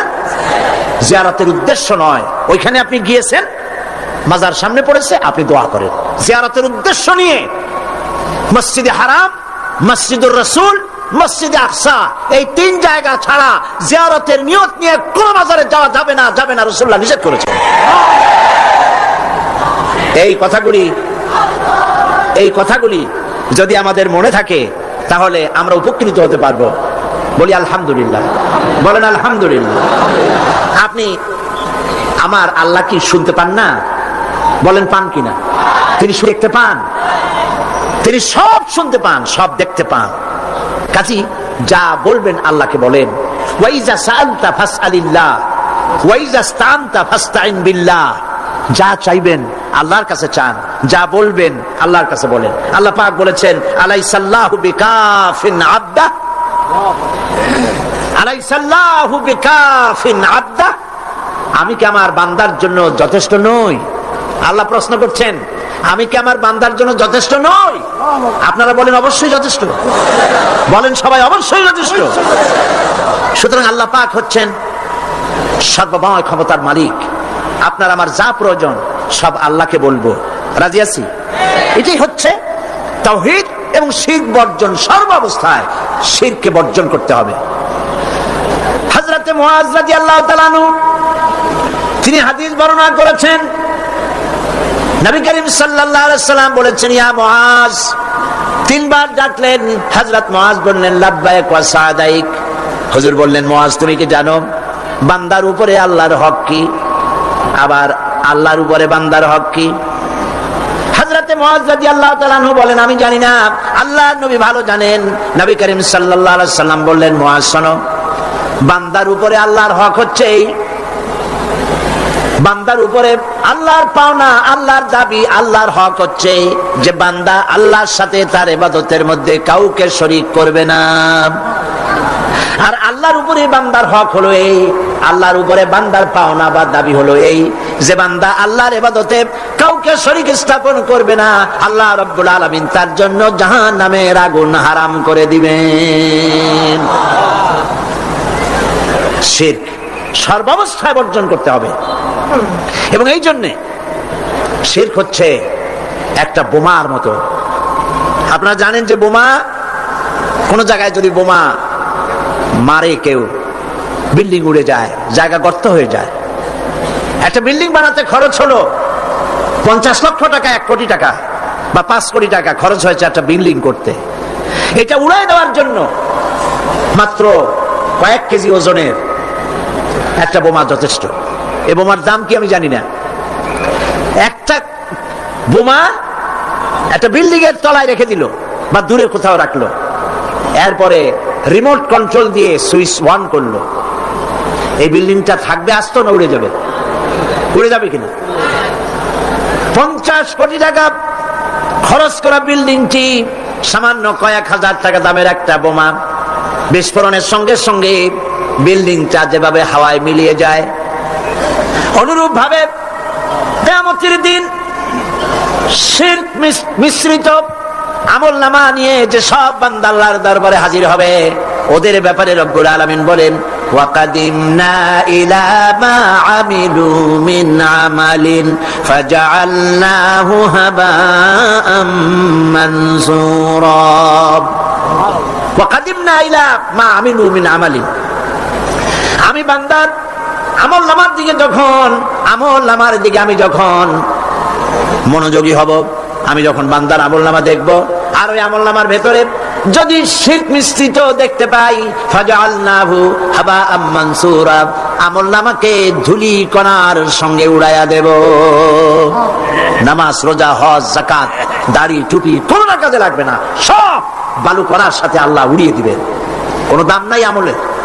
প্রিয় ভাই সব, প্রিয় বন্ধুগণ, আমার ভাইয়েরা, আমার মা বোনেরা, কোন অবস্থাতেই শিরক করবেন না। শিরক থেকে মুক্ত থাকুন। ছেলে হয় না, মেয়ে হয় না, মাজারে যাওয়ার কোনো প্রয়োজন নাই। ব্যবসায় উন্নতি হয় না, মাজারে যাওয়ার কোনো প্রয়োজন নাই। মসজিদে যান, কাজায় হাজার 2 রাকাত নামাজ পড়েন, সেজদা করে রব্বুল আলামিনকে বলেন, নামাজ আদায় করে চোখের পানি ফেলে আল্লাহকে বলেন। আল্লাহ পাকের নবী বলেছেন, বান্দার 2টা জিনিস আল্লাহর কাছে খুবই প্রিয়, 2টা ফোঁটা। একটি ফোঁটা হলো যাদের ময়দানে যে রক্ত ফোঁটা পড়ে, আর আল্লাহর ভয়তে চোখের যে পানি ফোঁটা পড়ে, এই 2টি ফোঁটা আল্লাহর কাছে বহুত প্রিয়। নবীজি আরো বলেছেন, বান্দা যখন কান্দে গুনাহ মাফির জন্য, অভাব অভিযোগের জন্য বান্দা যখন কান্দে, তার চোখের পানি নাকের অগ্র নাকের আধা আধি আসতে পারে না, তার মধ্যে রব্বুল আলামিন তাকে ক্ষমা করে দেন। আমরা যেন আল্লাহর কাছে চাইতে শিখি, বলেন আমিন। আল্লাহ রব্বুল আলামিনের কাছে আমাদের যা প্রয়োজন, গায়ব থেকে সাহায্য পাওয়ার জন্য যা প্রয়োজন, কাকে বলবো? আল্লাহ পাককে বলবো। ঈমানকে সালিট করতে হবে। সেই কথা কোরআন শরীফ আল্লাহ পাক সূরা বাকারার মধ্যে এই কথার ভিতরে আল্লাহ পাক পরিষ্কার করেছেন, ইয়া আইয়ুহাল্লাযীনা আমানু দুখুলু ফিস সিলমি কাফা ওয়া লা তাত্তাবিউ খুতুওয়াতিশ শাইতান ইন্নাহু লাকুম আদুউম মুবিন। হে বিশ্বাসীরা, উদখুলু ফিস সিলমি কাফা, 16 আনা মুসলমান হও, পরিপূর্ণ মুসলমান হও, ইসলামের মধ্যে পরিপূর্ণ দাখিল হয়ে যাও। একদিকে দাবি করবে মুসলমান, অন্যদিকে অমুসলিমদের মতো তোমাদের আকীদা, তোমাদের চাল চলন এভাবে যদি হয়, তাহলে ইসলামে পরিপূর্ণভাবে দাখিল হওয়া হবে না। শুধু নামাজ রোজা হজ যাকাত করি ইসলামে পরিপূর্ণ প্রবেশ করা যাবে না। জীবনের প্রত্যেকটি দিক ও বিভাগ হতে হবে আল্লাহর হুকুম মাফিক, নবীর প্রদর্শিত পথে। কথা বুঝে আসছে আপনাদের? কথা বুঝে আসছে? মুসলমান দাবি করলেই মুসলমান হওয়া যাবে না। জীবনের প্রত্যেকটি ক্ষেত্র ইসলামের মধ্যে ঢুকাইতে হবে, অর্থাৎ ইসলাম অনুযায়ী আমার জীবন পরিচালিত করতে হবে। আমি যেটাই করব আমি খুঁজবো এর মধ্যে আল্লাহর রেজামন্দি আছে কিনা, আমার নবীর রেজামন্দি আছে কিনা। আল্লাহ রাসূলের অনুমতি ব্যতি রেখে, তাদের আনুগত্য ব্যতি রেখে আমরা অন্য কোনোটাই করতে পারি না। আল্লাহ পাক এই কথাগুলি আমাদেরকে বোঝার তৌফিক দান করুন, বলি আমিন।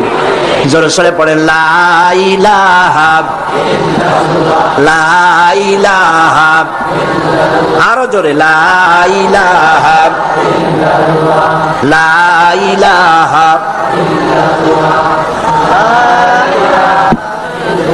লা ইলাহা ইল্লাল্লাহ মুহাম্মাদুর রাসূলুল্লাহ। আমরা এখন মোনাজাত করব,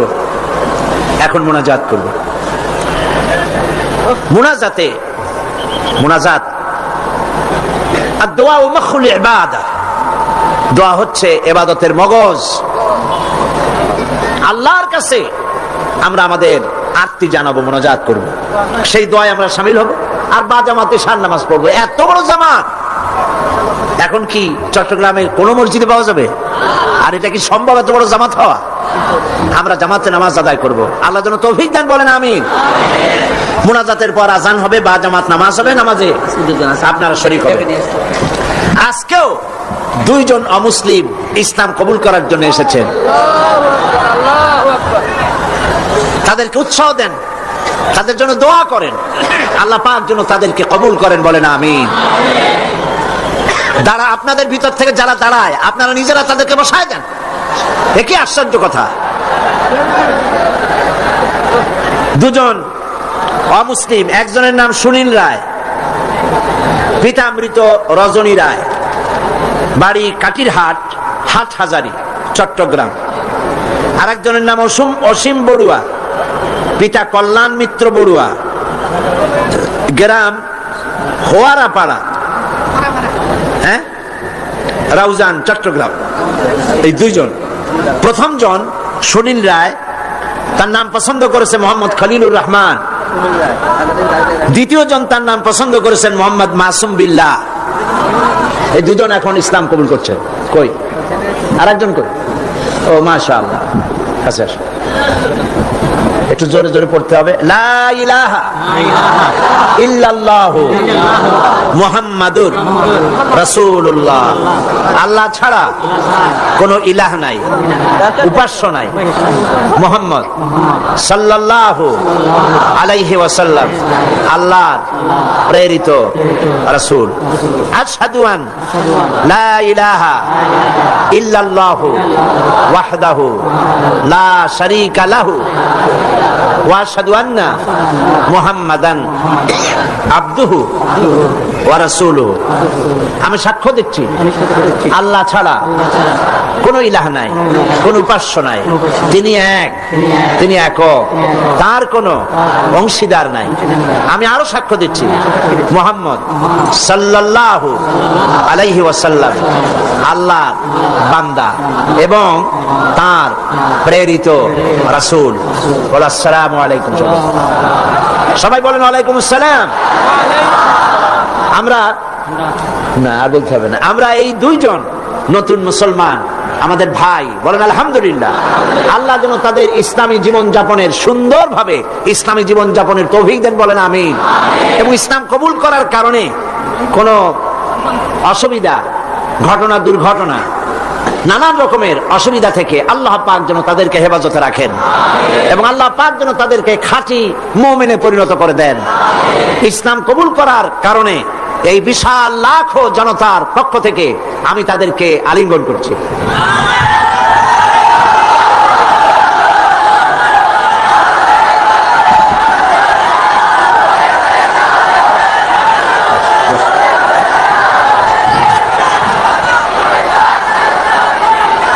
আজকে মুনাজাতের আগে মাত্র কয়েকটি কথা, তাহলে এই গতকালও আমি বলেছি, আজকেও বলছি, মুনাজাতের কথা বলার সময় কিছু লোক চলে যেতে চেষ্টা করেন, এটা ঠিক না, মুনাজাত করেই যাবেন, এটি মনে রাখবেন আপনারা মেহেরবানি করে, মনে থাকবে তো?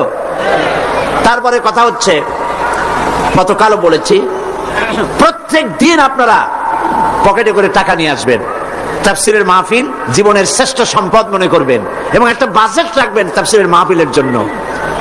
আমি গতকাল বলেছি, হযরত মাওলানা শামসুদ্দিন সাহেব খুব পেরেশানিতে আছেন তার সমস্ত লোকজন নিয়ে, যেহেতু অন্তত 20 না 25 লক্ষ টাকা, কত 22,60,000 টাকা, প্রায় ধরুন 23 লক্ষ টাকা তাদের বাজেট। তো এই টাকা, আমার বিশ্বাস, আমার অন্তরের অন্তঃস্থল থেকে বিশ্বাস, এই টাকা যা বাজেট আছে তার থেকে বেশি হবে ইনশাআল্লাহ, আল্লাহ দিবে, বলেন আমিন। তা আপনারা মেহেরবানি করে টাকা নিয়ে আসবেন, বাড়ি থেকে প্রতিদিন আনবেন এবং প্রত্যেক দিন এই বাক্স রাখা আছে না সব জায়গায়, বাক্স আছে, চাদর আছে, আল্লাহর হস্তে আমার মায়েরা, আমার বোনেরা, আপনারা সবাই মিলে টাকা দিয়ে যাবেন। মা বোনদের জন্য আমার শারীরিক কারণে আলাদা কোনো প্রোগ্রাম করতে পারবো না এবার, তবে তাদের জন্য আলাদা আমি একটা দিন আলাদা বক্তব্য রাখবো ইনশাআল্লাহ, এই মাহফিলেই মা বোনদের জন্য আলাদা বক্তব্য রাখবো ইনশাআল্লাহ, বলি ইনশাআল্লাহ। মা বোনেরা, ভাইয়েরা, সবাই মিলে এই মাহফিলের জন্য প্রচুর পরিমাণ টাকা আপনার পক্ষে যা সম্ভব আপনি দিবেন, বন্ধুদের কাছ থেকে আদায় করে দিবেন, আল্লাহ যেন তৌফিক দেন, বলেন আমিন। এরপরে গতকাল বলেছিলাম, ঢাকা থেকে এবং চট্টগ্রামের পুস্তক ব্যবসায়ীরা লক্ষ লক্ষ টাকা পুঁজি ইনভেস্ট করে এই চট্টগ্রাম তাফসীর মাহফিলে বিক্রয়ের আশায়, আর এই বইপত্রগুলি সব আপনাদের ঈমান বৃদ্ধির কাজে লাগবে, বলেন আমিন। বহুত বই আছে এখানে, বই অনেক। বৃহস্পতিবার সকাল 10টা থেকে শুধু মহিলাদের জন্য আমাদের বলবো। তো এই বইয়ের, ইসলামী বই মানুষকে ঠকায় না, নাস্তিকদের লেখা বই পড়লে ঈমান নষ্ট হয়, কিন্তু আলেমদের লেখা, ওলামাদের লেখা বই পড়লে ঈমান বৃদ্ধি পায়, বলেন আলহামদুলিল্লাহ। কারণ তারা কোরআন হাদিস দিয়েই বই লেখেন, কোরআন হাদিসের বই দিয়ে স্টলগুলি ভরা। আমি গতকালও বলেছি, এত বড় বই মেলা বাংলাদেশের কোথাও নাই, ইসলামী বইয়ের এত বড় মেলা বাংলাদেশে হয় না। আপনারা মেহেরবানি করে যাওয়ার সময় স্টলগুলিতে যাবেন এবং বইপত্র কিনবেন। ফাতিহাতুল কিতাব, সূরা ফাতিহা ছাড়া নামাজ হয় না। এই সূরায় এমন কি আছে যা না পড়লে নামাজ হবে না? সেই জন্য সূরা ফাতিহার তাফসীর আমি যেটা করেছিলাম এবং সম্পাদনা করেছি, লিখেছি, যারা সেবেছে তারা নাম রেখেছে তাফসীরে সাঈদী। সূরা ফাতিহার তাফসীর বাংলা ভাষায় সূরা ফাতিহার উপরে সর্ববৃহৎ কিতাব, 780 পৃষ্ঠার এই কিতাবখানা প্রত্যেক দোকানে পাওয়া যাবে। আপনি নিবেন, বন্ধুদেরকে নিতে বলবেন এবং মহিলাদেরকেও আপনারা নিয়ে দেওয়াবেন সূরা ফাতিহা বোঝার জন্য। আল্লাহ পাক সকলকে তৌফিক দিন এবং পুরা তাফসীরকে বোঝার জন্য তাফহিমুল কোরআন ফি জিলালিল কোরআন, বিশ্ববিখ্যাত এই 2 তাফসীর এখানে কমপ্লিট সেট পাওয়া যাবে, আপনারা কিনবেন, আল্লাহ তৌফিক দান করুন। আর মহিলাদের জন্য আগামী বৃহস্পতিবার সকাল 10টা থেকে নিয়ে 12টা পর্যন্ত 2 ঘন্টা শুধু মহিলাদের জন্য বই পুস্তক খরিদের জন্য সুযোগ করে দেওয়া হবে। আল্লাহুম্মা আমিন। রব্বানা যালামনা আনফুসানা ওয়া ইন লাম তাগফির লানা ওয়া তারহামনা লানাকুনান্না মিনাল খাসিরিন। রব্বুল আলামিন, লাখো মুসলমান নরনারী কোরআনের পাগল হয়ে, কোরআন প্রেমিক মুসলমানেরা, মুসলমান নরনারী একত্রিত হয়ে ঘন্টার পর ঘন্টা তোমার দ্বীনের কথা শুনেছি, দরুদ ও সালাম পড়েছি। মেহেরবানি করে দুরুদ ও সালাম টুকুন সোনার মদিনায় নবীজির রওজা মোবারকে পৌঁছায়া দাও। আয় আল্লাহ তাআলা, আমাদের মধ্য থেকে আমাদের মা বাপ যারা কবরে চলে গেছে, আমাদের দাদাদের নানা নানি আত্মীয় স্বজন কবরগুলিকে জান্নাতের টুকরায় পরিণত করে দাও। রব্বির হামহুমা কামা রব্বায়ানি সগীরা। সবাই পড়েন, রব্বির হামহুমা কামা রব্বায়ানি সগীরা। হায় আল্লাহ তাআলা, সারা জীবন গুনাহ করেছি আমরা, তুমি দয়া করে আমাদের জিন্দেগির গুনাহ খাতা মাফ করে দাও। আল্লাহ তাআলা, সারা পৃথিবীতে আজ মুসলমানদের বড় দুর্দিন। আয় আল্লাহ, আয় খাসা এ খাসানে রাসূল ওয়াক্ত দুআ है, আয় খাসা এ খাসানে রাসূল ওয়াক্ত দুআ है, উম্মত पे तेरी आके আজব ওয়াক্ত পড়া है। আয় আল্লাহ, বড় বিপদে পড়েছি আমরা। দুনিয়ার সব বড় বড় শক্তিগুলো ঐক্যবদ্ধ হয়ে আজ মুসলমান মারার জন্য উঠে পড়ে লেগেছে। আল্লাহ, আমাদের বলার জায়গা নাই, তুমি ছাড়া আমাদেরকে সাহারা দেবে। রব্বুল আলামিন, গুনাহ করেছি ঠিক, আমরা গুনাহগার তাও স্বীকার করি, তবু একটা ভালো পরিচয় আমাদের আছে। এই ভালো পরিচয়টা হলো আমরা তোমার হাবিবের উম্মত। এতটুকুন কারণে হলেও নবীজির সদকায় আল্লাহ তুমি দয়া করে দুনিয়ার মুসলমানদের বিপদ থেকে বাঁচাও। আয় আল্লাহ, দুনিয়ায় যেখানে যা কিছু ঘটে, সন্ত্রাসী ঘটনা, বোমা বিস্ফোরণের ঘটনা, যেখানে যা কিছু ঘটে, আল্লাহ দুনিয়ার কাফিরেরা ঐক্যবদ্ধ ভাবে সেই দোষ আমাদের মাথায় চাপায়। সুতানাতা দিয়া মুসলমান মারে, মুসলমানদের মসজিদ মাদ্রাসা শেষ করে, আলেম ওলামাদের উপরে আঘাত করে। আল্লাহ তুমি দয়া করে মুসলমানদেরকে সাহারা দাও। রব্বুল আলামিন, দুনিয়ার সব মুসলমানদের উপরে তোমার রহমত নাজিল করো। আল্লাহ তাআলা হযরত মাওলানা শামসুদ্দিন সাহেব, আল্লাহ তুমি তাকে হায়াতে তাইয়্যিবা সেহাতে কুল্লিয়া দান করো। আল্লাহ তাআলা ইসলামী সমাজ কল্যাণ পরিষদকে তুমি কবুল করো।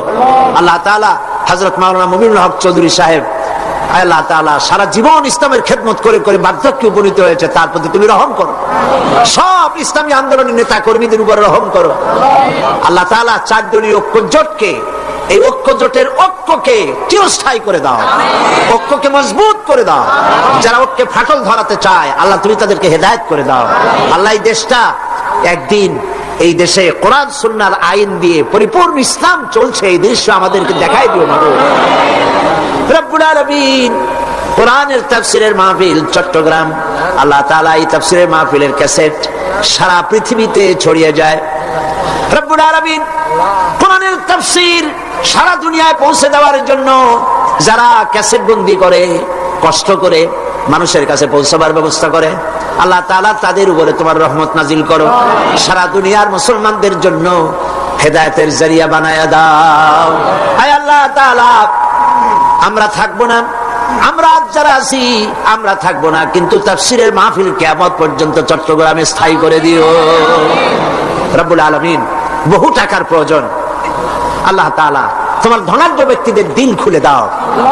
যারা এই মাহফিলের সাথে শত্রুতা পোষণ করে তাদেরকে বন্ধু বানায় দাও।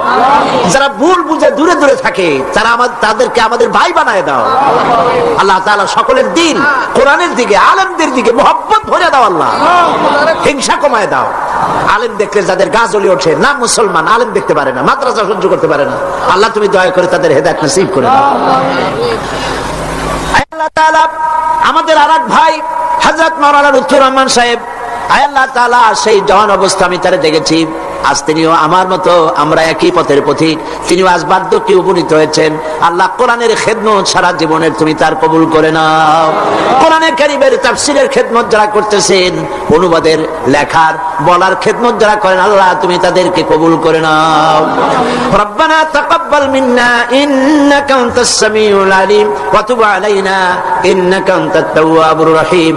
সুবহান রাব্বিকা রাব্বিল ইজ্জাতি আম্মা ইয়াসিফুন ওয়া সালামুন আলাল মুরসালিন আলহামদুলিল্লাহি রাব্বিল আলামিন। ওয়াজআল আখিরা কালিমাতিনা ইনদাল মাউত লা ইলাহা ইল্লাল্লাহু মুহাম্মাদুর রাসূলুল্লাহ। আসসালামু আলাইকুম।